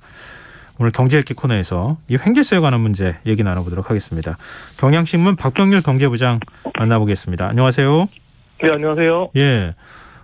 지금 4대 금융지주의 실적이 오늘 발표가 됐는데 역대 최대 수익을 거뒀다고요? 네, 오늘 그 하나금융을 끝으로 이번 주에 그 4대 금융 실적이 모두 이제 발표가 됐는데요. 예. 예상했던 대로 역대 최대 순이익 갱신을 했습니다. 모두 합쳐서 지금 16조 원을 4개 금융지주가 벌었는데요. 지난해에도 이 4대 금융지주 사상 최대 실적을 거뒀습니다. 이를 1년 만에 갱신을 했습니다. 그러니까 지금 코로나19 이후에 지금 계속해서 4대 금융지주들은 지금 큰 돈을 벌고 있다 이렇게 보시면 되는데 오늘 발표했던 하나금융그룹의 경우는 보니까 지난해 당기순이익이 전년 대비해서 또 1,000억 원 정도 늘었습니다. 그래서 총 3조 6천억 원 정도 순이익을 남겼고요. 어디서 이익을 남겼는가 봤더니 이자 이익에서 8조 9천억 원을 남겼고요. 네. 그리고 또 수수료 이익에서 또 1조 7천억 원 이렇게 남겼습니다. 이 하나금융 측은 이런 좋은 실적을 거둔 배경에 대해서 기업금융이라든가 외국환 같은 우리 금융그룹의 강점을 살렸기 때문이다 이렇게 얘기를 했습니다만 네. 말씀드린 것처럼 대부분의 수익은 어쨌든 이자이익 그리고 수수료 여기서 나왔다고 보시면 될 것 같습니다. 그리고 이제 KB, 신한, 우리금융도 이번 주에 모두 이 실적을 발표를 했는데요. 네. 역시 이제 각각 모두 역대 최고 실적입니다. KB금융 같은 경우는 지금 4조 4천억 원 당기 순이익을 남겼습니다. 신한금융도 4조 6천억 원 순이익을 남겼는데 이 전년 대비해서 무려 15.5% 이제 증가를 한 거고요. 우리금융 같은 경우는 3조 2천억 원 정도 순이익을 남겼는데 전년 대비해서 무려 22% 당기 순이익이 늘어났습니다. 이렇게 해서 이제 4대 금융지주 모두 합치니까 앞서 말씀드린 것처럼 지금 16조 원 정도 순이익을 남겼다 이렇게 보시면 됩니다. 국민들은 이자 내는데 지금 허리가 휘어지는데 이 예대 마진으로 이렇게 돈을 많이 버는 게 맞는 거냐 뭐 이런 비판적인 목소리가 좀 있던데요. 근데 이렇게 네. 이익을 많이 남기면 성과급을 보통 지급하잖아요. 네. 좀 눈치를 보고 있습니까? 네, 지금 기본적으로 은행들 좋은 실적이 나왔으니 직원들한테 성과급을 줘야 될 텐데요. 한 300% 정도 주겠다라고 합니다. 그 은행원들의 평소 임금을 감안을 하면 이 300%라 하더라도 거의 1,000만 원이 넘어갈 수밖에 없는 그런 엄청난 돈이 될 겁니다. 일단 금융사들은 이런 이제 직원들한테 성과급을 주고요. 그리고 나서 이제 일제히 이제 배당을 많이 하겠다 지금 이렇게 밝히고 있는데요. 네. 역시 이제 여론이 안 좋다 보니까 주주들에게 배당을 돌려주는 형태로 기여하겠다 이렇게 밝힌 겁니다. 또 자사주를 매입한 뒤에 소각을 해서 이 주가를 또 끌어올리겠다 얘기를 하는데 KB금융 그리고 하나금융, 신한금융 지금 총주 환원율을 30%까지 끌어올리겠다 그러면서 분기 배당도 좀 정례화하고요. 또 지난해에 비해서 배당금도 조금 더 주는 형식으로 하겠다라고 지금 잇따라서 지금 발표를 하고 있습니다. 네, 아무래도 개인 투자자들한테 좀 더 이익이 돌아가도록 해서 예대 마진 너무 지나치게 남긴 거 아니냐 이런 이제 비판 여론을 좀 비껴가려고 하는 의도도 있지 않나 하는 좀 그런 의심도 되는데요. 네, 그렇게 보시는 게 정확할 것 같습니다. 아, 그래요? 자, 정유업계 상황은 어떻습니까? 이익 추정치만 나왔었는데 전부 다 지금 실적이 나왔습니까?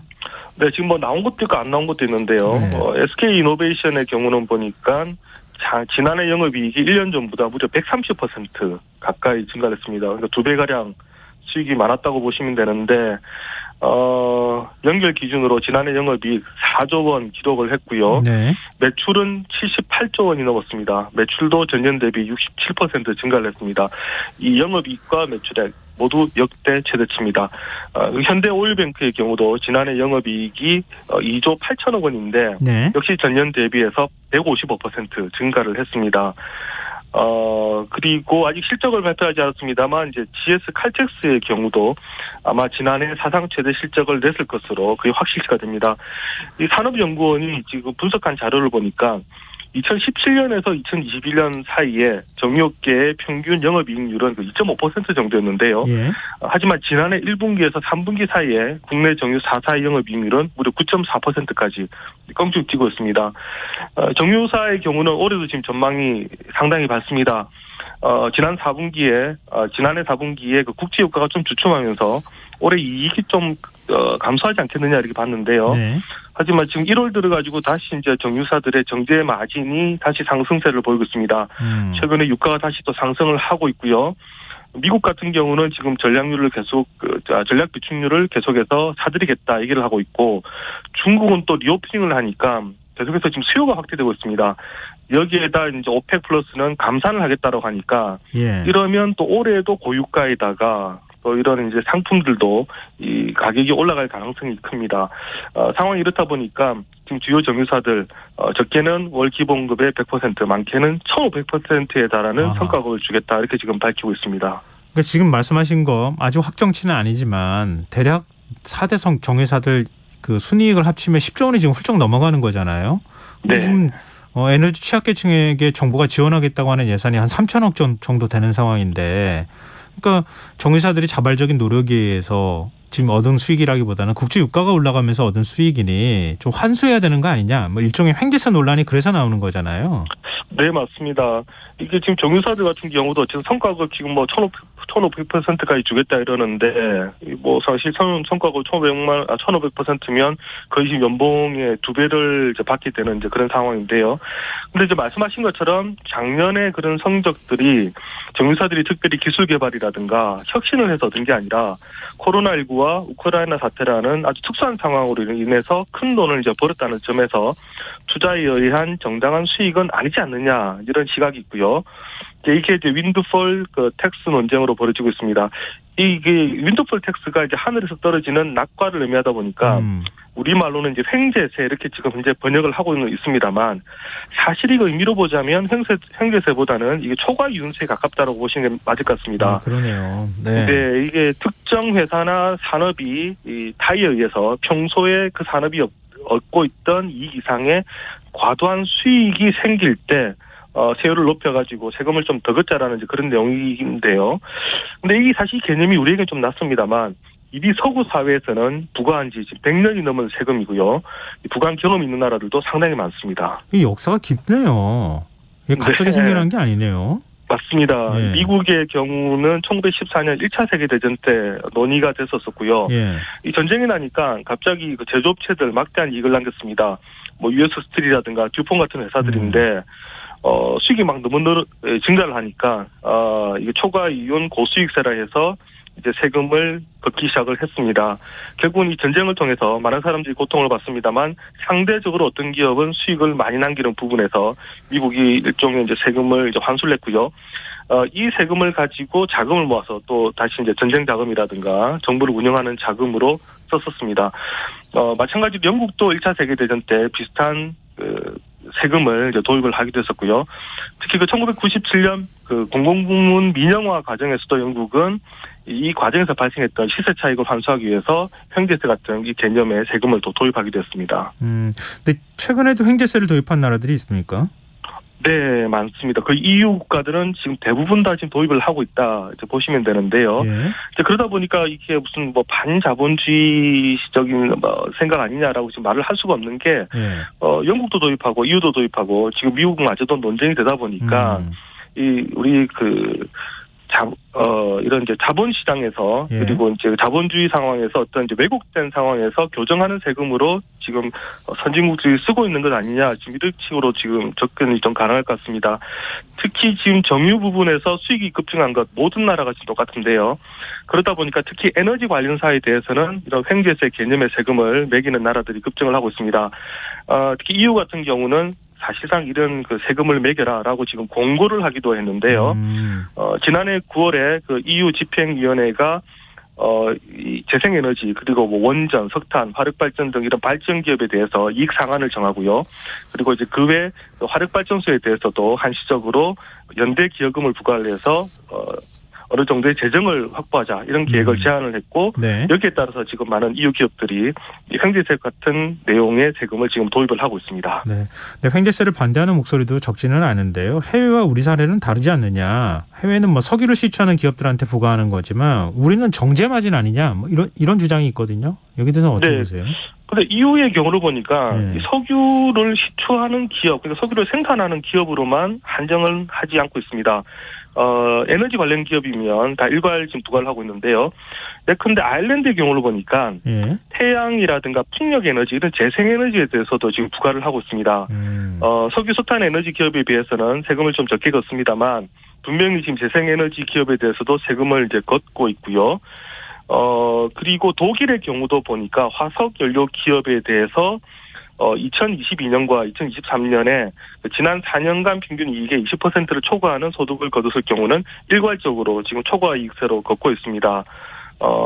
그러니까 지금 에너지 같은 관련된 기업에 대해서는 EU 쪽에서는 뭐 석유를 시추를 하든 하지 않든 초과 이익을 남겼다면 거기서 지금 세금을 걷고 있고요. 다만 이제 아일랜드의 경우도 보니까 많은 이익은 남겼지만 하지만 에너지를 공급을 할 때 아주 낮은 가격으로 최종 소비자에게 공급을 했다라는 것이 확인만 된다면 세금을 감면해주는 지금 그런 조치도 하고 있습니다.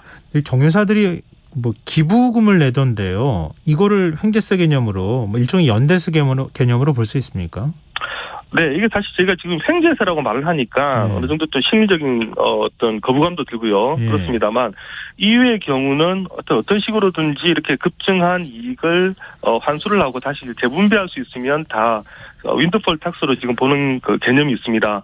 그러니까 기부금이라든가 기여금 그리고 뭐 부담금 이런 것들도 지금 윈드폴 텍스 개념으로 지금 넣고 있는데요. 오늘 보니까 SK에너지가 에너지 취약계층을 지원하기 위해서 150억 기부하겠다고 이렇게 밝혔고요. 그리고 이제 GS칼텍스도 100억 원 우리 내겠다. 그리고 현대올리뱅크도 100억 원 내겠다. 이렇게 지금 밝히고 S오일도 10억 원 내겠다 이렇게 했는데 결국 이런 이제 기부금 내겠다라는 것 이게 바로 사실상 뭐 횡재세 개념이다라고 이제 보시면 됩니다. 다만 횡재세를 뭐 이 세율로 정해서 내면 이보다 훨씬 더 많이 내게 되겠죠. 그렇죠. 최근에 이런 어떤 이제 사회적인 여론 그리고 아무튼 눈치가 보이다 보니까 일단 에너지 기업들이 어떻게 보면 약간 여론을 좀 무마하기 위해서 일단 돈을 좀 냈다라고 볼 수 있는데 물론 아주 뭐 좋은 일이고요. 네네. 하지만 이제 그 횡재세 개념을 저희가 도입을 한다면 사실은 좀 더 내야 되는 그런 또 측면들이 있습니다. 네, 알겠습니다. 이 횡재세라고 하는 용어를 좀 앞으로 안 쓰면 어떨까 그런 생각도 드네요. 자, 오늘 경제 읽기 여기까지 하겠습니다. 지금까지 경향신문 박병률 경제부장이었습니다. 오늘 말씀 고맙습니다. 네, 감사합니다. KBS 1라디오 김성환의 시사야 1부 순서는 여기서 마무리하고요. 2부에서는 사건, 사고 뉴스 등을 살펴보는 밤참 뉴스 무엇이든 보러 가세요 순서가 기다리고 있습니다. 저는 11시 전과 2부에 다시 오겠습니다.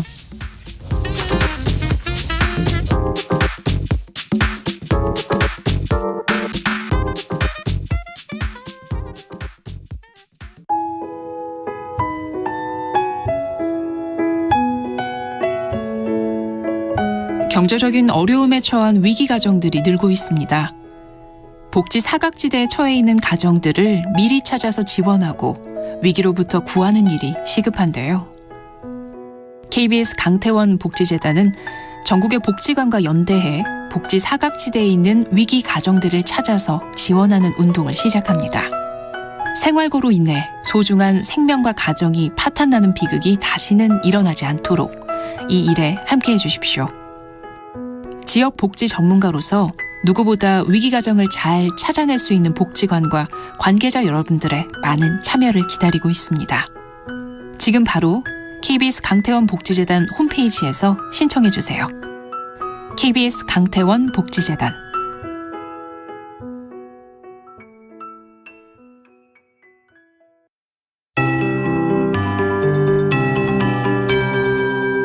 KBS 58분 날씨. 현재 전국이 대체로 흐린 가운데 전남과 경남 남부, 제주도 지방에서 시간당 5mm 미만의 비가 내리고 있습니다. 대설주의보가 발효 중인 경남 서부 내륙, 산천과 함양, 거창, 합천 지방에는 눈이 내려 쌓이고 있습니다. 내일 새벽까지 전국적으로 비나 눈이 내리겠고 오전 중에 대부분 그치겠지만 영동과 경상권, 제주도는 오후까지 이어지는 곳도 있겠습니다. 비가 내리면서 제주도와 남해안 지방 바람이 강하게 불겠습니다. 예상 강수량 제주도 20에서 60, 남부지방은 5에서 최고 30mm 이상, 중부지방은 5에서 10mm지만 수도권은 1mm 내외로 매우 적겠습니다. 예상 적설 경남 북서 내륙 5에서 15cm, 경북 북동 산지 7cm 이상, 그 밖에 전국 내륙과 산지에도 1에서 5cm의 눈이 예상됩니다. 내일 아침과 낮 기온 모두 평년보다 높겠습니다. 서울 지방 아침 최저 2도, 낮 최고 10도가 예상됩니다. 바다의 물결은 0.5 내지 4m로 남해 먼바다와 제주도 해상, 서해 남부 남쪽 먼바다에서 매우 높게 일겠습니다. 서울 지방 현재 기온 6.2도, 습도 48%입니다. KBS 58분 날씨 전금혜입니다.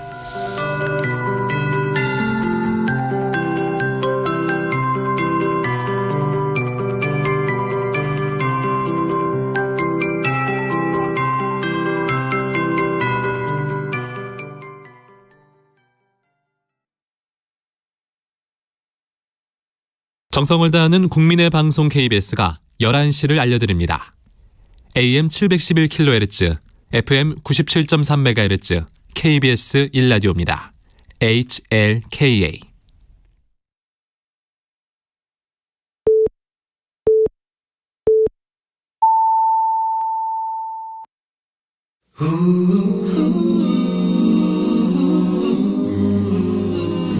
이 밤 그냥 보내긴 아쉬우니까요. 당신의 하루의 끝까지 야무지게 채워드립니다. 당신의 지식 충전소 김성환의 시사야.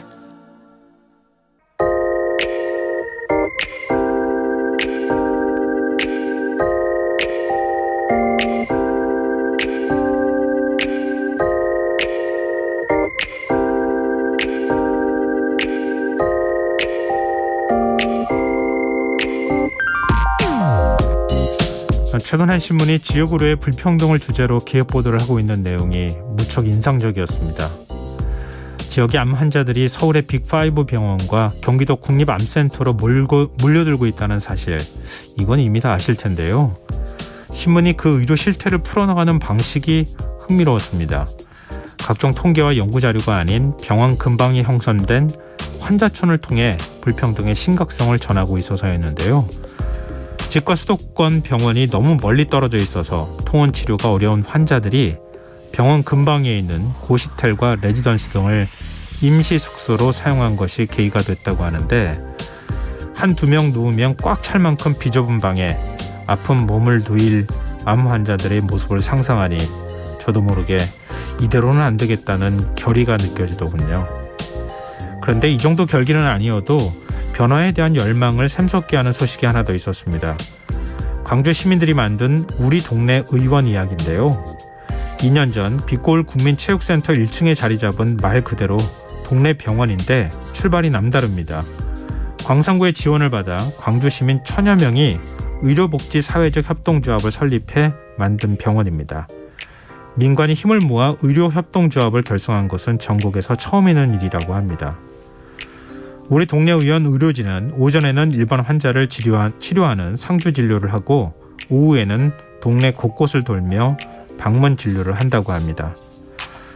방문 진료를 하는 환자 대부분은 거동이 불편한 장애인이거나 홀몸 노인이라고 하는데요. 길어야 5분 상담하는 일반적인 동네 의원과 달리 방바닥 구석구석을 손으로 짚어가며 난방은 잘 되는지, 생활에 불편은 없는지 세세하게 살핀다고 합니다. 우리 동네 의원의 사례를 접하면서 든 생각은 이거였습니다. 큰 병에 걸린 지역 주민들이 보다 훌륭한 시설과 의료 자원을 갖추고 있는 서울의 큰 병원을 찾는 건, 이거는 어쩔 수 없다 하더라도 광주 우리 동네 의원 차례처럼 평소 지역 의료 시스템이라도 잘 갖추고 있으면 얼마나 좋을까. 이건 역시 지역 주민들이 아우성을 쳐야 해결할 수 있는 문제일까요?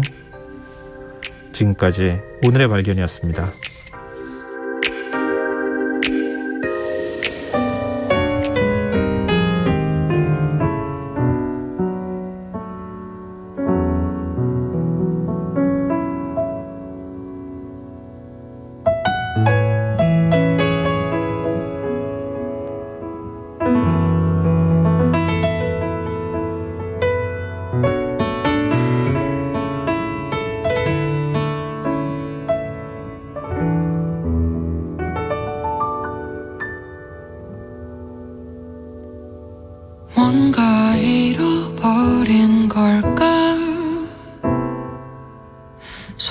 안쓰러운 마음 식어버린 커피잔 늘 매만지며 무엇이 쏟아지는 걸까 우리의 고백일까 망설이는 빗소리를 들으며 버티는 마음은 왜 숨길 수가 없을까 아무 말 없어도 다 보이는 그 표정처럼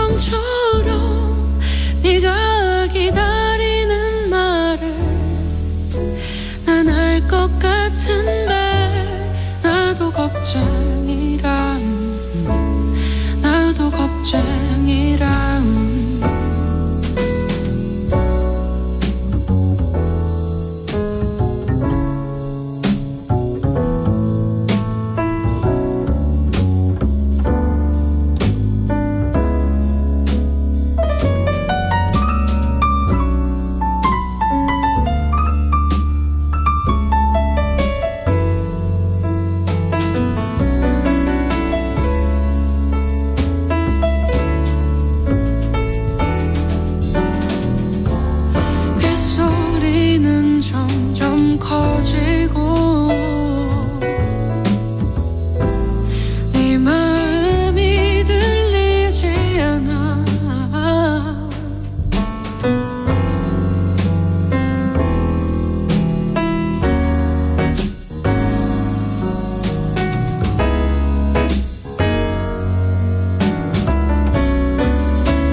달인의 소란스러운 마음 들으셨습니다.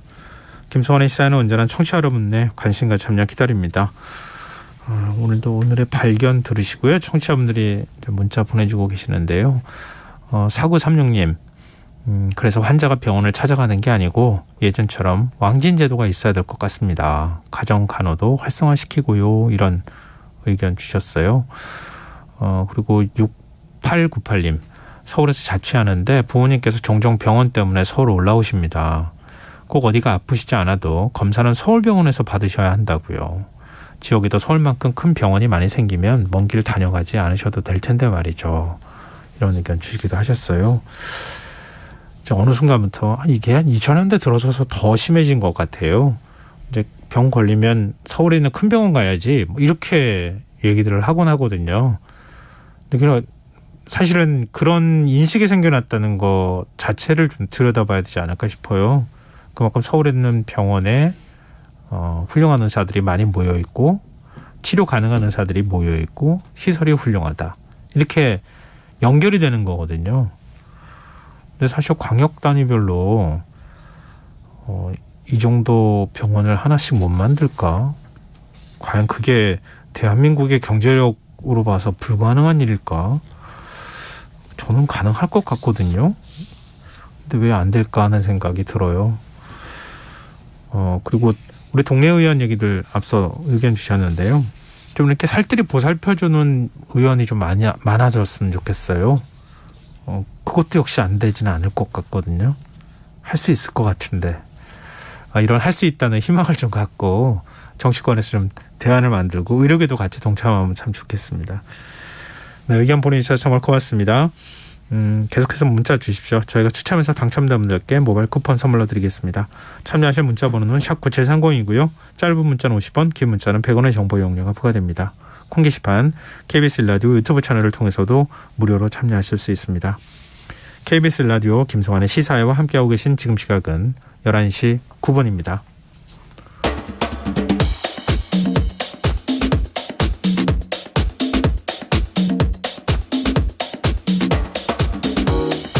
오늘 일어난 세상 곳곳의 소식들 당일 배송으로 전해드립니다. 밤참 뉴스 이영경 뉴스캐스터 함께하겠습니다. 안녕하세요. 네, 안녕하세요. 네, 이게 천안 아산역에서 사고가 나서 지금 KTX가 지연 운행되고 있다는 소식 들어와 있어요. 네, 저녁에 7시 8분쯤에 천안 아산역을 지나서 광명역으로 향하던 KTX 산천 426호 열차가 사람을 치었습니다. 열차에 치인 분은 사망한 것으로 전해지고 사고 수습으로 인해서 열차가 지금 연쇄 지연이 되고 있는데요. 코레일에서 서울 방향의 열차의 운행을 중지했고요. 하행 열차도 일시 중지했다가 9시 2분쯤 지금 이제 운행이 재개된 상황인데 9시 38분쯤에 서울 방향 열차 운행이 재개가 됐습니다만 이제 그때 사고 수습이 완료가 됐거든요. 그 사이에 KTX와 SRT 상하행 열차 65대가 최장 134분간 2시간이 넘게 지연이 됐습니다. 그래서 후속 열차의 추가 운행이 차질을 빚은 상황이고 현재 코레일에서는 열차 이용에 불편을 드려 죄송하다면서 후속 열차의 안전 운행에 최선을 다하는 동시에 고객 불편 최소화를 위해서 역과 열차 내 안내 방송을 강화하고 비상 인력을 투입을 해서 고객 안내를 지원하고 있다라고 말했습니다. 관계 당국은 이제 사망자의 신원도 조사를 해야 되고요. 사고 경위도 지금 조사를 하고 있는 상황이에요. 네, 알겠습니다. 이렇게 지진 소식으로 좀 가보죠. 우리 긴급구호대가 현재 도착해서 구조 활동에 들어간 거죠? 네. 오늘 새벽부터 본격적인 구조 작업에 들어갔는데요. 지금까지 5명을 구출을 했습니다. 구조 성과가 꽤 좋은 편에 속한다고 하네요. 구조 작업을 시작한 지 1시간 36분 만에 70대 남성을 일단 구조를 했고요. 네. 그다음에 부녀 관계인데 40대 남성과 2살 여자 어린이도 구조를 했다고 합니다. 다행히 건강 상태는 매우 양호한 것으로 확인이 됐습니다. 35살의 여성도 구조를 했는데 손가락 골절이 있긴 했습니다만 건강 상태는 양호한 것으로 확인이 됐고 10살의 남성 아동도 구조대가 구조한 것으로 확인이 되고 있습니다. 굉장히 열심히 해서인지 그 지역 주민들이 우리 구조대에게 요청을 많이 한대요. 여기서도 소리가 난다. 여기서도 소리가 난다라고 하면서 요청을 계속하고 있는 상황이고요.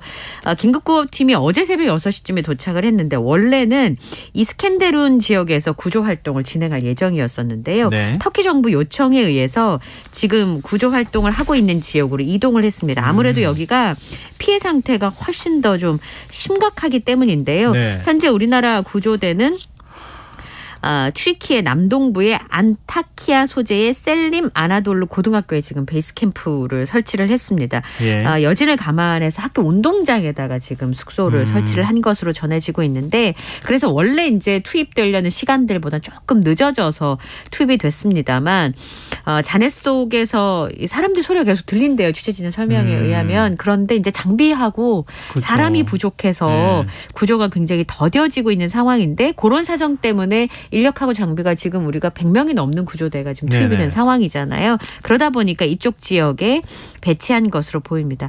다음 주 금요일까지 열흘간 구조 활동을 진행할 예정인데 혹시 상황에 따라서 2차 구호팀을 파견하는 방안도 지금 논의하고 있는 것으로 알려지고 있습니다. 일단 우리 구조대 사고 없었으면 좋겠고요. 그리고 지금 애타게 구조를 기다리고 있는 튀르키예나 또 사실 시리아의 경우는 우리가 지금 도움의 손길이 잘 안 닿는 상황인데 그렇습니다. 빨리 좀 구조가 됐으면 좋겠고요. 또 이런 가운데에서도 좀 어렵긴 하지만 구조 소식은 계속 이어지고 있어요. 네.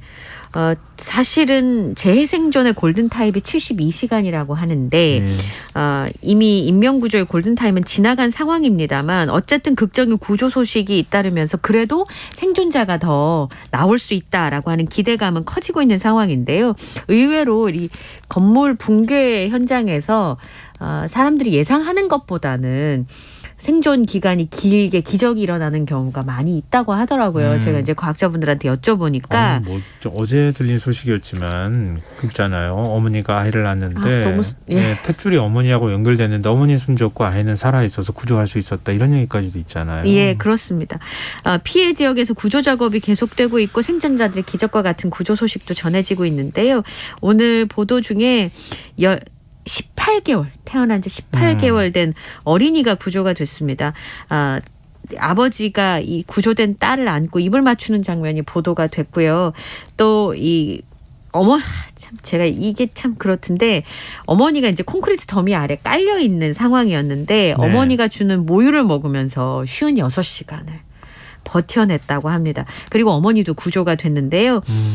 이제 생존자 구조가 임박했다는 얘기가 이제 주변 분들한테 이렇게 번지게 되면 사람들이 다 모여서 그분을 이제 맞아주기 위해서 도열을 하고 이런 모습들이 이제 보도가 됐는데, 신은 위대하다라고 하면서 많은 분들이 탄성을 자아내는 모습도 공개가 되기도 했습니다. 근데 실제로 골든타임이 72시간이라고 하는 건 대부분의 생존자 90%가 이 기간에 구조가 되기 때문인데요.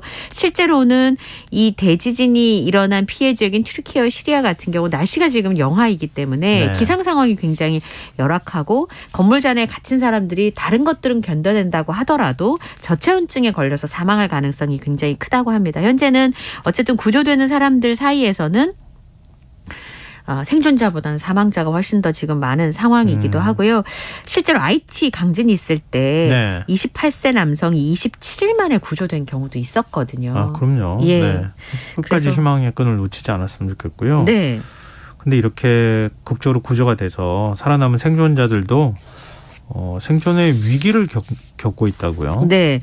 지금 현재는 살아남은 사람들이 가족과 집을 잃어버린 상황이기 때문에 뭐라 그럴까요? 숙소가 있어야 되는데 잠자리가 없고 배고픔에 집이 지금 다 무너져 버렸으니까. 네. 배고픔과 싸우고 있습니다. 그래서 세계보건기구에서는 2차 재난이 시작됐다 이렇게 진단을 했는데요. 실제로 지난번에 제가 그 말씀 드렸잖아요. 커피 석 잔이면 담요 5장을 할 수 있다 이런 말씀을 좀 드렸었는데 구조 작업은 사실 장비와 인력이 부족하고 다른 여러 가지 인프라들 때문에 굉장히 더딘 상황인데 영하의 추운 날씨에 먹을 것도 부족해서 고통이 커지고 있는 상황입니다. 지진 피해 지역의 경우에는 사망자가 넘쳐나면서 병원은 물론이고요. 학교 체육관도 임시 안치실로 변할 정도로 굉장히 어려운 상황이고 그리고 이제 이런 일이 있더라고요. 약혼녀한테 웨딩드레스를 입혀줄 상황이었는데 수의를 입혔다라고 하는 한 남성의 얘기도 들었었는데 지금 사망자가 16,000명을 넘어가고 있습니다. 근데 건물잔에 갇힌 사람이 많아서 피해 규모가 지금 가늠이 안 되는 상황이고요. 특히 아까 잠깐 말씀하셨던 것처럼 보급량이 많지 않아서 허기를 이제 면하지 못하는 사람들이 많이 있고 그 내전이 오래 있었던 시리아 같은 경우 상황이 좀 더 나쁜 그런 상황입니다. 그래서 기반 시설이 대부분 파괴가 돼서 지금 콜레라 같은 전염병이 창궐한 데다가 치료를 받지 못한 부상자들에게 2차 감염이 발생하고 있습니다. 이 16,000명이라고 말씀하셨잖아요. 네. 한 명 한 명이 다 사람입니다. 그렇죠.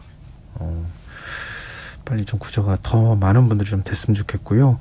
근데 지금 각국이 구호물품을 많이 보낸다는 소식은 계속 들려오는데 현장에는 잘 전달이 안 되는 모양이에요. 우선 잠깐 말씀드렸던 시리아 같은 경우로 주로 이제 반군 점령 지역인 북부와 서부의 피해가 이제 집중된 상황이었는데 튀르키예를 통해서 물자가 오가던 도로가 파손이 됐어요.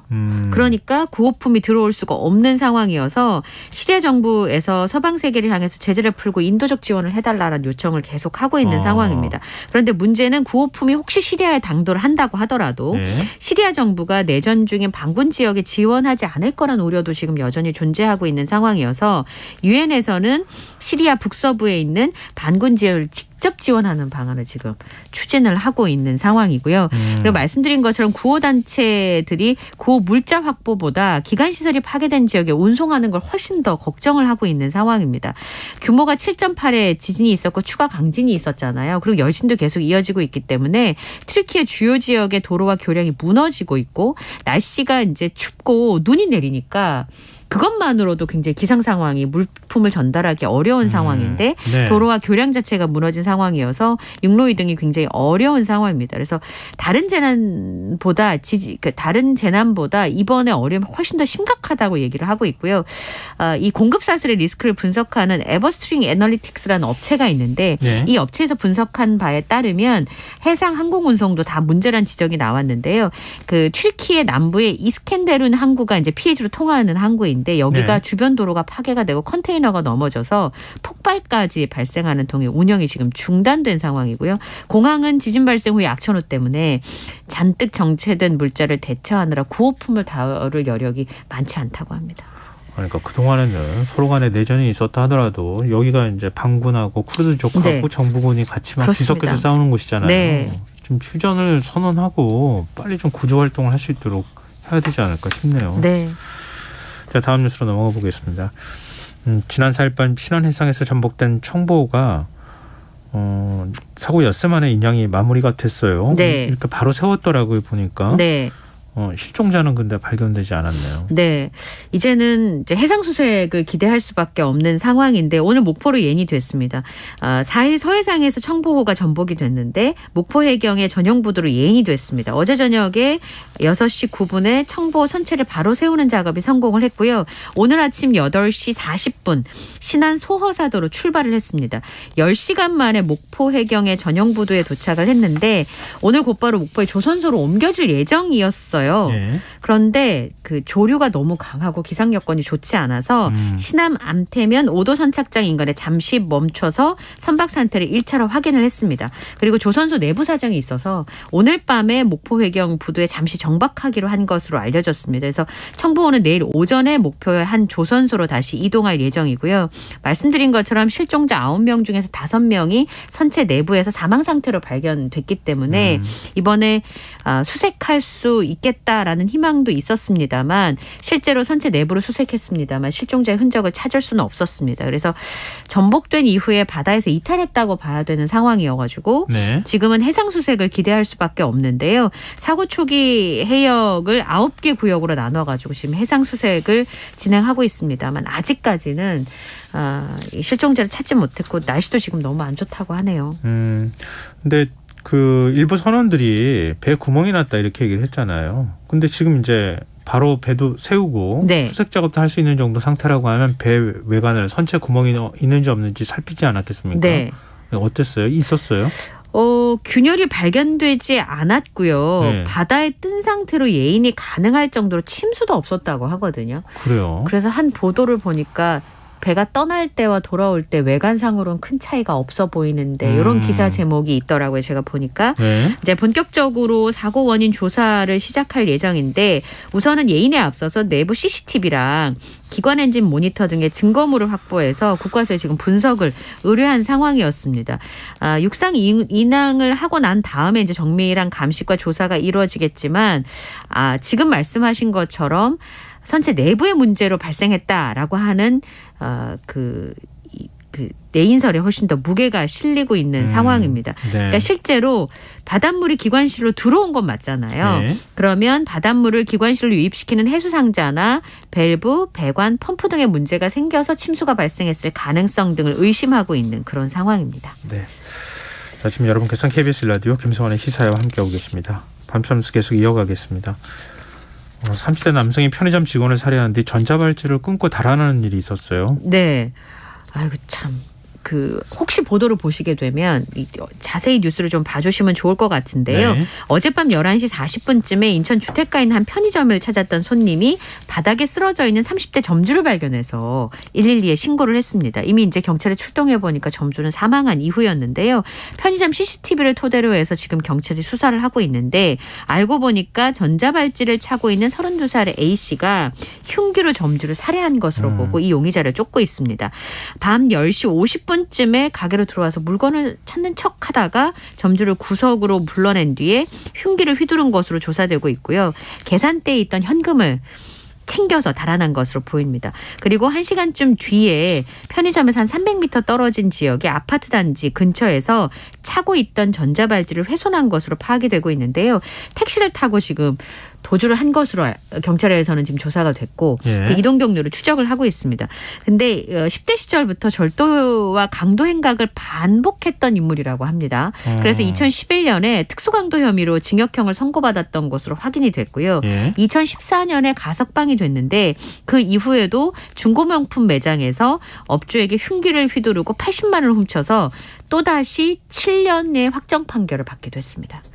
근데 이렇게 반복해서 계속 재범을 저질렀다는 거잖아요. 네. 10대 때부터. 네. 더군다나 이제 중범죄를 저지른 거잖아요. 흉기를 네. 계속 휘두르는 상황이니까. 그럼 좀 더 관리를 잘했어야 되는 거 아닌가요? 전자발찌 뭐 끊는 것도 끊는 거지만 바로 그러면 보호관찰이 경찰에 요청을 한다거나 뭐 이런 아니면 사전에 관리를 잘하거나 이렇게 해야 되는 거 아닌가요? 그게 다 인력의 문제 아니겠습니까? 전자발찌를 채우고 나서도 이동 경로를 보호하는 이제 그 감시하는 인력들이 필요한데 그 인력들이 한 사람이 1,000명에 가까운 사람들을 담당하고 있다 보니까 이제 이런 문제들이 발생을 하는 건데요. 말씀드린 것처럼 용의자가 9년 전에 인천의 매장의 업주한테 흉기를 찌르고 현금을 훔쳐서 징역 7년을 받았을 때 다시 범행할 위험성이 있다라고 판단을 해서 전자발찌 부착명령을 내렸던 건데요. 지금 32살인 용의자의 얼굴하고 인상착의가 보도를 통해서 지금 공개가 된 상황이거든요. 네. 제보를 요청하고 있는 상황인데 말씀드린 것처럼 최근에 전자발찌를 끊고 도주했다는 얘기 아마 굉장히 많이 들으셨을 거예요. 작년 12월에도 성범죄 전과가 있는 40대 남성이 평소에 알고 지내던 여성을 살해하고 달아나다가 경찰에 붙잡혔고요. 전자발찌를 찬 보호관찰 대상자였는데 집에서 범행을 저질렀기 때문에 알 수가 없었다고 합니다. 그래서 착용자가 늘어나는 만큼 감시력도 늘려야 되는데 그런 부분에 있어서 예산 확충이 절실하다라고 하는 조언들이 있습니다. 네, 알겠습니다. 자, 마지막 뉴스로 가겠습니다. 최근 택시 요금이 올랐잖아요. 네, 많이 올랐죠. 오르고 난 다음에 손님이 좀 뚝 끊겼다 이런 얘기가 있어요. 그러니까 초저녁에 콜수가 3분의 1로 줄었다라는 택시기사분들의 인터뷰가 있던데요. 퇴근 시간대 강남역에 빈 택시가 오히려 더 많고 심야 시간은 더 많다고 합니다. 그러니까 많이 내야 되니까 손님이 많이 줄어들게 된 거죠. 심지어는 택시 요금이 비싸니까 회식을 줄여야 된다. 이렇게 얘기하시는 분도 있고 다 대부분 버스가 끊기기 전에 회식을 마치고 집으로 돌아가신다고 합니다. 이게 뭐 잠시 있는 현상이다. 이전하고 비교했을 때도 그런 얘기는 하긴 하던데. 네. 그 사이에 몇 달이든 예를 들면 상권도 지금 죽고 택시 기사분들도 힘든 시기를 보내지 않을까 좀 걱정이 되네요. 네, 게다가 이제 지금 경기가 어렵잖아요. 그러게 같이 말입니다. 겹쳐가지고 어려움이 있는 것 같습니다. 자, 오늘 밤참수 여기까지 하겠습니다. 지금까지 이영경 뉴스캐스터와 함께했습니다. 고맙습니다. 감사합니다.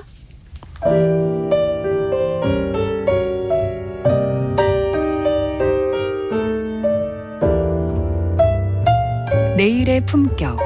김성환의 시사야에서 챙겨가세요. 하루를 마무리하는 시간 꺼내보는 당신의 지식 창고. KBS 1라디오 김성환의 시사야.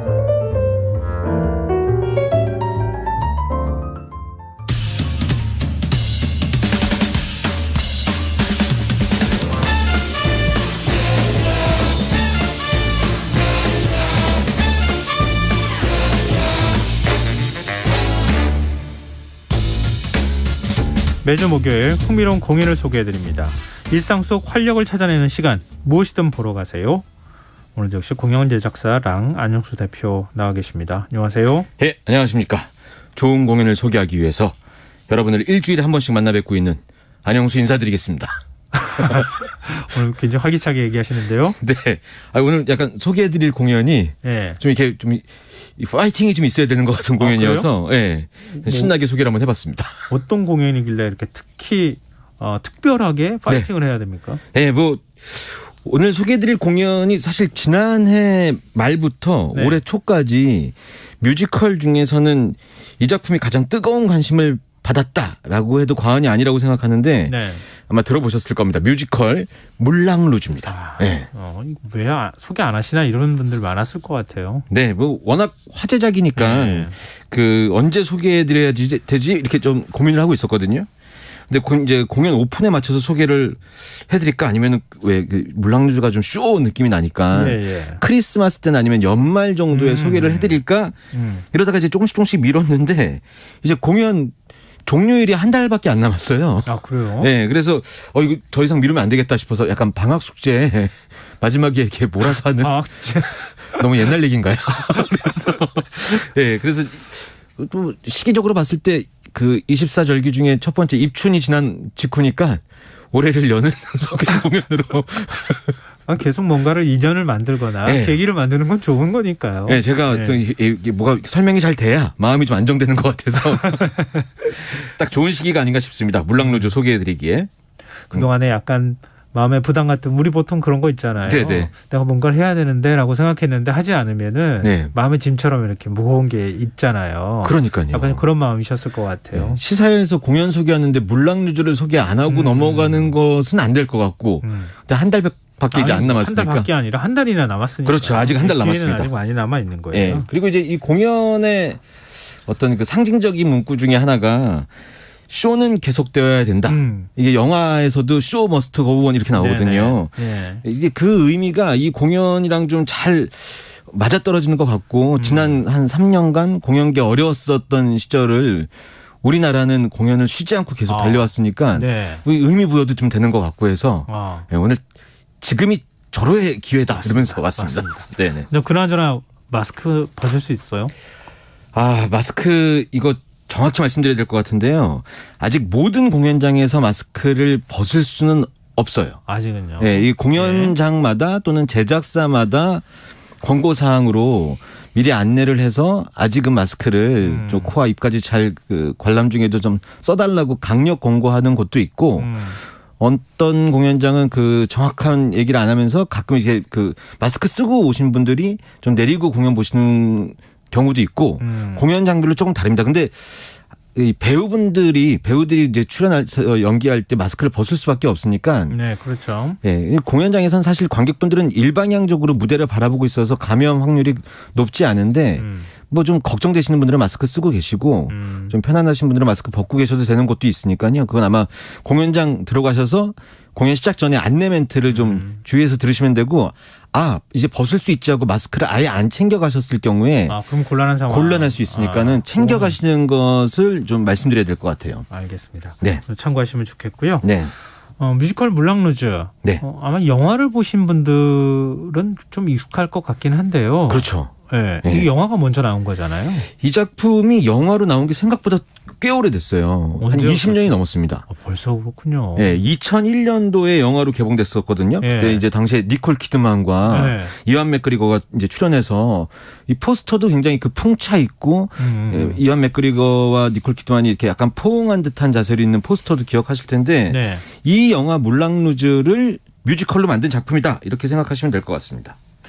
영화보다도 실제 뮤지컬 공연이 훨씬 더 화려하고 볼거리가 많을 것 같은데요. 네, 근데 영화의 화려함은 당시에 어떤 그 정서적으로 좀 고급지고, 네. 물랑루즈가 클럽 이름이니까요. 이 클럽의 화려함이 원래는 그렇게 고급스러운 클럽은 아니잖아요. 그 시대가 그랬던 거지. 네. 당시에 굉장히 유명했었던 클럽인데 이제 그 공연 내용에도 나오지만 이 클럽이 좀 경제적으로 위기를 맞죠. 네. 근데 그 화려함이 뮤지컬로 잘 구현됐다고 생각하고요. 네. 이 화려했던 영화를 뮤지컬로 만드는 데까지도 시간이 좀 많이 걸렸습니다. 2001년에 영화가 개봉했을 때부터 공연 관계자들 이런 사람들 다 이건 무조건 뮤지컬로 만들 수 있겠다. 만들어야 되겠다. 이런 생각들을 많이 했었다고 저 들었거든요. 외국에서도 그럴 그렇고. 수밖에 없잖아요. 네, 이건 뭐 정확히 뮤지컬이니까요. 네. 근데 이제 생각보다 2009년에 뮤지컬로 만들자는 그 제안이 이루어졌다고 얘기를 들었고요. 예. 그 이후에 이제 이 영화 물랑루즈에 나왔던 그 삽입된 노래 같은 것들, 이런 것들을 공연으로 만드는 권리를 확보한다. 이게 저작권 해결이죠. 이런 걸 하는데 시간이 엄청 소요가 돼서 이 정리가 2016년이 되어서야 완료가 됐다고 하더라고요. 네. 이게 도대체 몇 년 걸린 겁니까? 15년 걸린 거예요. 15년. 야, 그래도 이렇게 해가지고 뮤지컬 무대에 올라설 수 있었던 것만 해도 대단한 거네요. 그렇죠. 그래서 브로드웨이에서 2017년에 이제 공연을 할 수 있게 돼서 투자사들을 막 이제 모집을 했거든요. 예. 그때 이제 우리나라의 그 CJ ENM도 투자사로, 제작사로, 프로듀서로 처음부터요. 예, 참여를 하게 된 거죠. 이건 공동 프로듀서로 참여를 한 맞습니다. 거예요. 그 외국의 그 브로드웨이에서 올라가는 큰 공연들이 프로듀서 그러니까 그 투자사를 한 군데가 하는 게 아니라 여러 군데가 예. 같이 공동으로 참여하거든요. 예. 예, 그렇게 해서 참여를 하게 됐고 제가 알기로는 100만 달러인가 이 정도의 그 투자비 유치라고 전 들었는데 네. 이 공연이 물랑루즈가 공연이 실제로 되기 전까지 사전 제작비만 해도 400억 정도가 들었다고 하더라고요. 한국 돈으로. 많이 드네요. 네, 그래서 뭐 어마무지한 그 제작비가 필요했기 때문에 많은 어떤 그 투자사들 이렇게 모집을 했던 것으로 알고 있습니다. 아니, 요즘은 어때요? 지금 400억 말씀하셨잖아요. 네네. 이게 무대에 올라가기 전까지만 400억 들었다는 거죠. 그렇죠. 그 이후에는 사실 제작비 더 많이 들어갔을 수도 있는데. 해가 거듭될수록 제작비가 계속 올라가긴 하죠. 네. 요즘에도 이렇게 뮤지컬 만드는데 돈 많이 듭니까? 그렇죠. 그 국내 뮤지컬도 제작비가 굉장히 많이 상승했고요.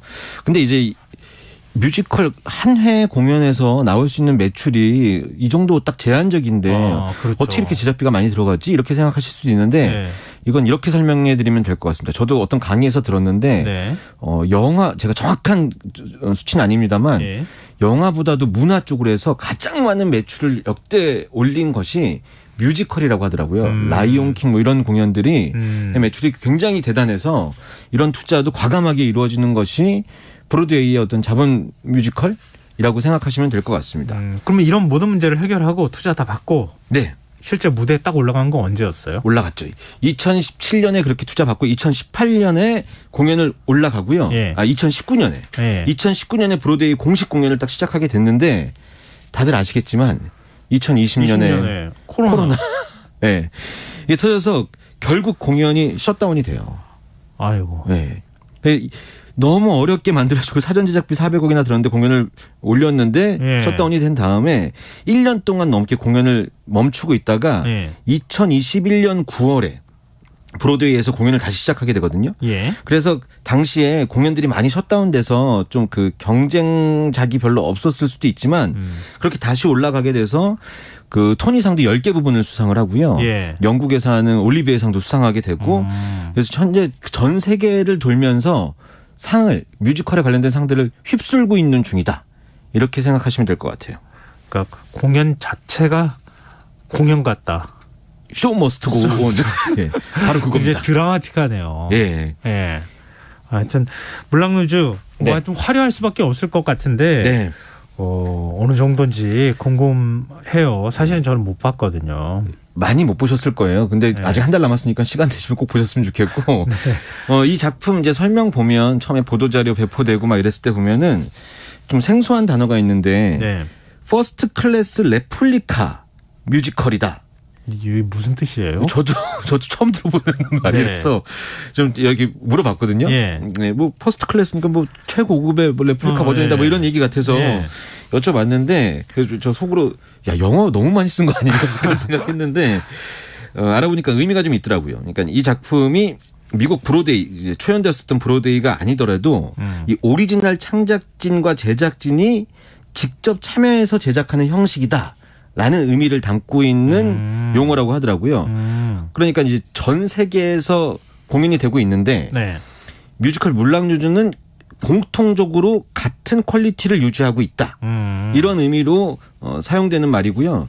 그러니까 이 작품이 지금 대한민국 서울에서 공연되고 있지만 이 작품은 브로드웨이에서 하는 공연과 다르지 않다. 거의 똑같다. 네. 이런 의미라고 하더라고요. 디테일이나 이런 면에서는 좀 그 현지화하는 전략을 취하기도 하는데 이거는 브로드웨이에서 공연되는 거랑 거의 디테일도 거의 똑같게 연출을 하고 있다. 이 제작 쪽 일하시는 분들 제가 분장실에서 잠깐 만나서 얘기 들었는데요. 정말 해도 너무하다 할 정도로 다 간섭한다는 거예요. 저작권 관리를 정확하게 한다고 그러더라고요. 그 천막 같은 것도 저희가 보기엔 그냥 레드벨벳 뭐 이렇게 좀 느낌 비슷한 거 쓰면 될 것 같은데 그것도 진짜 여러 나라에서 천을 보내서 컨펌을 받고 그 수준을 유지한다고 하더라고요. 안 대표님 보셨다고 하셨잖아요. 네, 저는 봤습니다. 첫인상 어땠어요? 일단 이거 첫인상이 중요한 게 아니고요. 왜요? 길게 얘기해야 되는데. 그래요? 한남동에 위치한 블루스퀘어 공연장에서 공연이 되고 있거든요. 네. 이 공연장에서 매표소에서 티켓을 딱 수령하고 객석에 들어가기 위해서 계단을 이제 내려가야 돼요. 그럼 이제 제가 이 공연장을 몇 번 가봤는데 계단 위에 천이 쫙 걸려 있고요. 거기에 샹들리에가 다 걸려 있습니다. 이때부터 물랑루즈라는 클럽에 들어가는 마치 느낌으로 약간 지하에 있는 클럽에 들어가는 느낌으로 분위기를 완전히 이 자본주의 쇼 뮤지컬의 절정판인 것처럼 만들어놨고요. 예. 객석 2층, 객석 1층 로비가 각각 있는데 예. 보통 다른 공연장들을 가보면 이제 공연마다 좀 다르지만 포토존이 한두 개 정도씩 이렇게 있거든요. 사진 찍으시라고. 네네. 그런데 이 물랑루즈 공연장은 객석 1층의 로비는 전체가 다 포토존이다. 이렇게 설명드리면 될 것 같아요. 뭐 대체 어느 정도로 해놨길래 그래요? 그러니까 포토존이라는 말이 존은 어떤 구역을 얘기하는 거지 않습니까? 예, 그렇죠. 포토로비입니다. 거기를 공연장과 똑같이 전체적으로 다 만들어놔서 물론 사진 찍을 수 있는 스팟이 각각 있지만 예. 이 로비부터 대단하다는 생각이 들고요. 그래서 거기서 사람들이 이제 줄을 서서 보통 사진 찍는데 이 공연장에서 포토존에서 사진 찍기 위해서 공연 시간보다 2-3시간 전에 먼저 와서 이 사진을 찍는 걸로 시간을 좀 보내시는 분들이 굉장히 많다고 하더라고요. 이미 좀 소문이 나갔고. 그러네요. 예, 이거 임박해서 가면 줄 서서 사진 못 찍는다. 그래서 미리 가서 사진 찍고 약간 무슨 전시회 가 있는 것 같은 느낌? 이런 느낌입니다. 그리고 예. 이제 공연장을 들어가게 되죠. 그 로비를 보면서 와 대단하다 이런 생각하면서 객석 문을 딱 열고 입장하는 순간 이런 얘기 괜찮은지 게임 끝입니다. 왜 게임 끝이에요? 이 객석에 들어가자마자 보이는 무대와 무대 외벽, 그러니까 그 무대의 화려함은 기본이고요. 네. 이 2층 쪽에 보면 발코니석 같은 이제 사이드 쪽에 좌석이 있지 않습니까? 네네. 여기에 보면은 그 물랑루즈를 상징하는 코끼리와 풍차가 거기에 다 전식과 무대 장치가 돼 있어서 객석에 들어가서 그 사진을 찍고 있으면 네. 와 이건 진짜 물랑루즈라는 클럽에 와 있구나 이런 생각이 들 정도로 이 관객들한테 어떤 기대감과 그 전에 기대하고 있었던 것이 어느 정도든 내가 만족시켜주겠다 이런 무대를 연출해 놨습니다. 그렇군요. 실제로 물랑루즈가 그렇게 풍차도 있고, 네. 그렇게 코끼리 상도 있고 다 있다는 거잖아요. 그렇죠. 영화에서 봤었던 그 느낌의 어떤 그 심벌 같은 것들이 딱 상징적인 것들이 거기에 정확히 들어가 있는 거죠. 그래서 공연 처음에 시작할 때 티켓 금액이 좀 비싸다. 이 VIP석 18만 원이거든요. 18만 원이면 비싼 편에. 아주 비싼 편이죠. 아주 비싼. 이 공연 좋아하시는 분들이 들으시면서 처음에 그 가격 공지됐을 때 이건 너무하다 이런 얘기도 나왔었는데 지금은 너무 비싸다고 생각해서 진짜 큰 용기 갖고 티켓 구매했는데 객석에 들어가는 순간 그럴 수 있겠다. 아니 저희 청취자 한정수님께서도요. 티켓값이 비싸지만 무대도 정말 화려하고 눈과 귀가 호강하는 공연이에요. 이렇게 문자 주셨어요. 네 맞습니다. 그래서 공연 보고 나면은 자본주의란 게 이런 건가? 이런 생각이 들기도 하고. 자본주의까지 나와요. 거기서. 비싼 돈 이게 2명이 가면 사실 36만 원에 식사하고 하시면은 큰 돈 쓰시는 건데. 그렇죠. 네, 근데 공연이 맞습니다. 시작되기도 전에 로비에서 이런 것들을 충분히 내가 대우받고 있다 이렇게 생각이 되니까 괜찮은 느낌? 네, 가질 수 있었습니다. 네, 우리 공연에 대해서 계속 얘기하고는 있는데 스토리를 아직 얘기 안 했어요. 제가 스토리 얘기 안 했습니까? 물랑루즈 스토리를 좀 짧게라도. 예. 영화 보신 분들은 아마 좀 기억하실 수도 있겠는데 이 스토리는 생각보다 굉장히 심플합니다. 그 말씀드리면 중간중간에 말씀드렸지만 물랑루즈라는 곳이 클럽의 이름이거든요. 당시에 이제 가장 유명한 물랑루즈의 가장 최고의 인기 스타 사틴이라는 여성 그 쇼걸이 있는 이 물랑루즈 클럽인데 이 물랑루즈 클럽 자체가 좀 운영상의 문제가 있습니다. 경제적으로.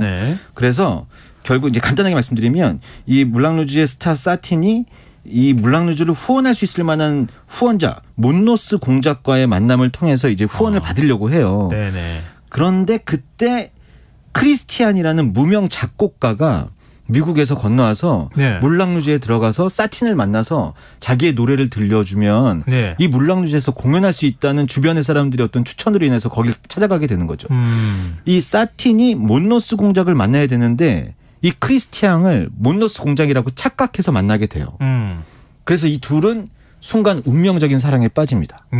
이 사틴은 크리스티앙이 몬노스 공작인 줄 알고 근데 나중에 알게 됐죠. 아니라는 것을. 그런데 이 사실을 몬로스 공장이 알면은 이 후원을 못 받게 되니까 그렇죠. 비밀로 하죠. 예. 그러면서 이제 거기에 공연도 만들게 되고 이렇게 되는데 결국은 몬로스 공장이 알아차리게 됩니다. 이러면서 이제 이 파국으로 치닫게 되는 이야기. 이 내용 스토리는 사실 심플한데 이걸 표현하는 방법이나 음악이나 이런 것들이 이 화려함을 굉장히 빛내주고 있는 그런 작품이죠. 이게 캉캉춤 나오고 막 그러는 거잖아요. 아, 그렇죠. 그렇죠. 네. 이걸로 유명한 거잖아요. 발 네. 이렇게 척척척 들면서 하는 거. 아, 캉캉춤은 진짜 빙산의 일각입니다. 아, 그렇군요. 네. 아까 청취자 한정수님께서도 말씀하셨죠. 화려하고 눈과 귀가 호강하는 공연이라고 하셨는데요. 네. 음악이나 이런 부분들은 어때요? 아, 음악 중요한 부분인데요. 네. 이 공연을 아까 제가 그 퍼스트 클래스 레플리카라고 말씀드렸는데 네. 또 하나의 그 표현으로 메시엄 뮤지컬이라고 하거든요. 네. 이 공연이 이 뮤지컬이 일반 뮤지컬처럼 한 20곡 정도 되는 곡이 나와요. 네. 그런데 이 곡들이 모두 다 유명한 팝을 이용한 음악이라 주크박스 뮤지컬이거든요. 네. 그런데 중요한 부분은 이 20곡 정도의 노래에 들어가는 유명한 진짜 팝 곡 수는 70곡 정도가 됩니다. 어우, 많네요. 네.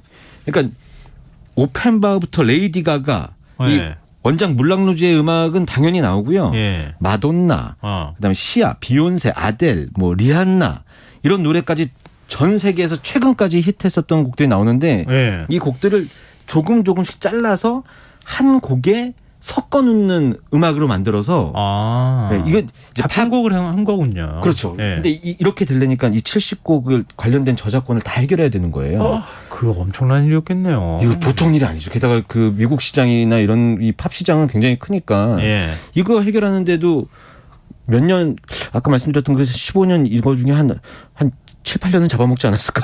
아, 그럴 수도 있겠어요. 네네네. 그래서 이 해결이 굉장히 어려웠었던 부분인 것 같고요. 예. 이 노래를 그래서 팝을 좀 많이 하시는 분들이 공연을 보시면 색다른 재미들을 빨리빨리 캐치해서 느끼실 수 있죠. 그러네요. 사실 원래 이런 건 연예 프로그램에서 네. 무슨 곡 들어갔는지 알아맞혀보세요 이렇게 하는 그렇죠. 것 같은데. 누가 이거 알려주면서 노래 하나 잘라가지고 그렇죠. 인터넷 강의하듯이 알려주면 참 좋을 텐데 이것도 마음대로 못할 거예요. 저작권 때문에. 그럼요. 네. 근데 무대 연출 굉장히 화려할 것 같아요. 아까 말씀하셨듯이 무대 자체가 일단 화려한 데다가 네. 음악도 굉장히 뭐 친숙하면서 네. 흥미를 유발할 수 있게 이렇게 음악을 만들었잖아요. 네네. 무대에서 출연한 배우들의 그렇죠. 안무, 네. 춤 이것도 정말 화려할 것 같아요. 방금 말씀하셨던 그 캉캉춤도 말씀하셨는데 이 물랑루즈라는 그 뮤지컬의 물랑루즈가 클럽 이름이지 않습니까? 예. 이 클럽의 쇼가 메인이 돼야 되는 것이거든요. 예. 근데 이 쇼가 너무 옛날 춤을 추거나 이러면은 지금에 있는 히트한 팝이랑 어울리지 않습니다. 그래서 의상들도 그렇고 춤도 그렇고 지금 관객들이 보기에 전혀 올드하지 않고 세련된 장르도 굉장히 다양한 그리고 탱고 장면 뭐 이런 것들은 굉장히 유명한 장면들이어서 이런 것들을 잘 연출해 놨고요. 공연 보시기 전에 이제 그 유튜브나 이런 데 쇼츠 영상 같은 거 물랑루즈 찾아보시면 네. 이런 것들 굉장히 많이 나와 있거든요. 그런 거 보신 다음에 기대감 가지고 공연장 가시면 기대보다 못해서 실망하는 경우 없으실 겁니다. 네. 이게 만족스러운. 네. 저도 이제 그 자료를 찾다가 알았는데요. 네네. 파리 몽마르트 있는데 18구 있는데 그 동네라 그러네요. 거기가 몽마르트가 있었던 데가. 근데 그 몽마르트가 처음 만들어질 때가 19세기 중반 무렵 좀 지나서였다고 하는데요. 그때는 여성들의 발목만 보여도 그렇죠. 엄청난 일이었다고 하는데 네. 캉캉춤을 추고 있으니까. 그러니까요. 당시에 뭐 어마어마한 파격이었다고 하더라고요. 그러니까 이 클럽에 출입하는 것 자체가 당시에는 약간 그 묘한 분위기죠. 근데 뮤지컬의 그렇죠. 그 당시엔 그랬을 것 같아요. 뮤지컬의 소재로 이런 장소들을 많이 이용하는 것 같아요. 네. 약간 좀 뭔가 해방감 같은 거 느낄 수 있는. 해방감도 그렇고 그 안에서 그 시대가 억압하는 행위를 하고 있었던 사람들의 어떤 실제 자유적인 마음 이런 것들을 표현하는 게 뮤지컬로서 굉장히 괜찮은 소재인 것 같습니다. 그러네요. 네. 그러면은 이 오늘 공연. 네. 물랑루즈를 왜 봐야 하는지도 말씀을 좀 해주셨으면 좋겠어요. 일단 그 뮤지컬을 내가 좀 봤다.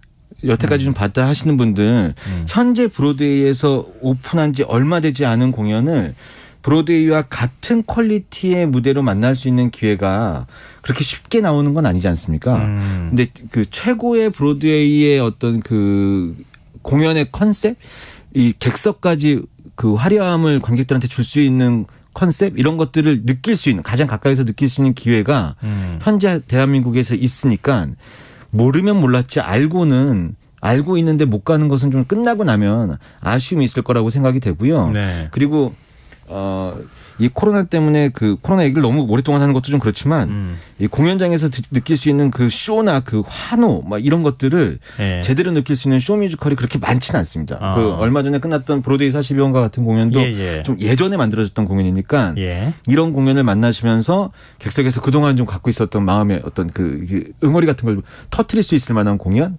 방금 그 시청자 게시판에 이렇게 주셨던 분처럼 하나도 돈이 아깝지 않은 뭐 이런 느낌을 받으시려면 꼭 현장에서 현장감으로. 그리고 배우분들이 너무 멋지게 훌륭하게 소화합니다. 그 홍강호 배우나 김지우 배우나 아이비 배우나 예. 왜 저를 그렇게 웃으시면서? 아니 그 공연 보시고 온 다음에 그 흥을 그 흥분을 가라앉히지 않았을 때 보통 이렇게 안영수 대표께서 이런 식의 설명을 하시기 때문에 제가 시사회 방송할 때 승모근이 올라오는 것 같은 느낌이 들어요. 자, 근데 평상시에는 뭐 중간에도 노래 한 곡 듣기도 하고 그랬는데 오늘은 노래 안 들어요? 오늘 노래 갖고 왔는데요. 제가 제작사에 이런 게 좀 아쉬워요. 시사회에서 우리나라 배우들이 우리나라 말로 하는 노래를 들려드려야 좀 가사도 그렇고 좀 딱 오실 수 있을 것 같은데 이 저작권이나 이런 것들 때문에 이게 쉽게 해결이 아직 되진 않아서 브로드웨이 버전 음원을 갖고 왔거든요.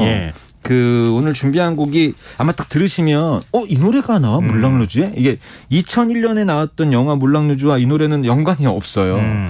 아마 샹들리에라는 노래 들어보시면 그 CF에도 많이 나오고 해서 아실 텐데 이 노래 한번 들어보시면 분위기를 알 수 있지 않으실까 싶어서 이 노래 하나 브로드웨이 버전으로 갖고 왔습니다. 네, 이 노래 들으시면서 공연 보러 갈지 말지 고민을 한번 해보시기 바랍니다. 무엇이든 보러 가셔야 됩니다. 알겠습니다. 지금까지 공연 제작사랑 안영수 대표와 함께했습니다. 고맙습니다. 감사합니다. 김성환의 시사회 오늘 순서 여기서 마칩니다. 오늘 모바일 상품권 당첨자는 홈페이지 공지사항에서 확인하실 수 있습니다. 끝곡으로 뮤지컬 물랑루즈 OST 샹들리에라는 넘버 들으시고요. 전 내일 다시 찾아뵙겠습니다. 지금까지 시사평론가 김성환이었습니다. 고맙습니다. Have you known the dreadful power of absinthe? The green fairy makes every man a visionary. So drink and rage and forget. Party girls, they don't get hurt, can't feel anything. When will you learn? You must push it down, you must push it down. I'm the one for a good time. Call phones blowing up, ringing your doorbell. You feel the love? You feel the love?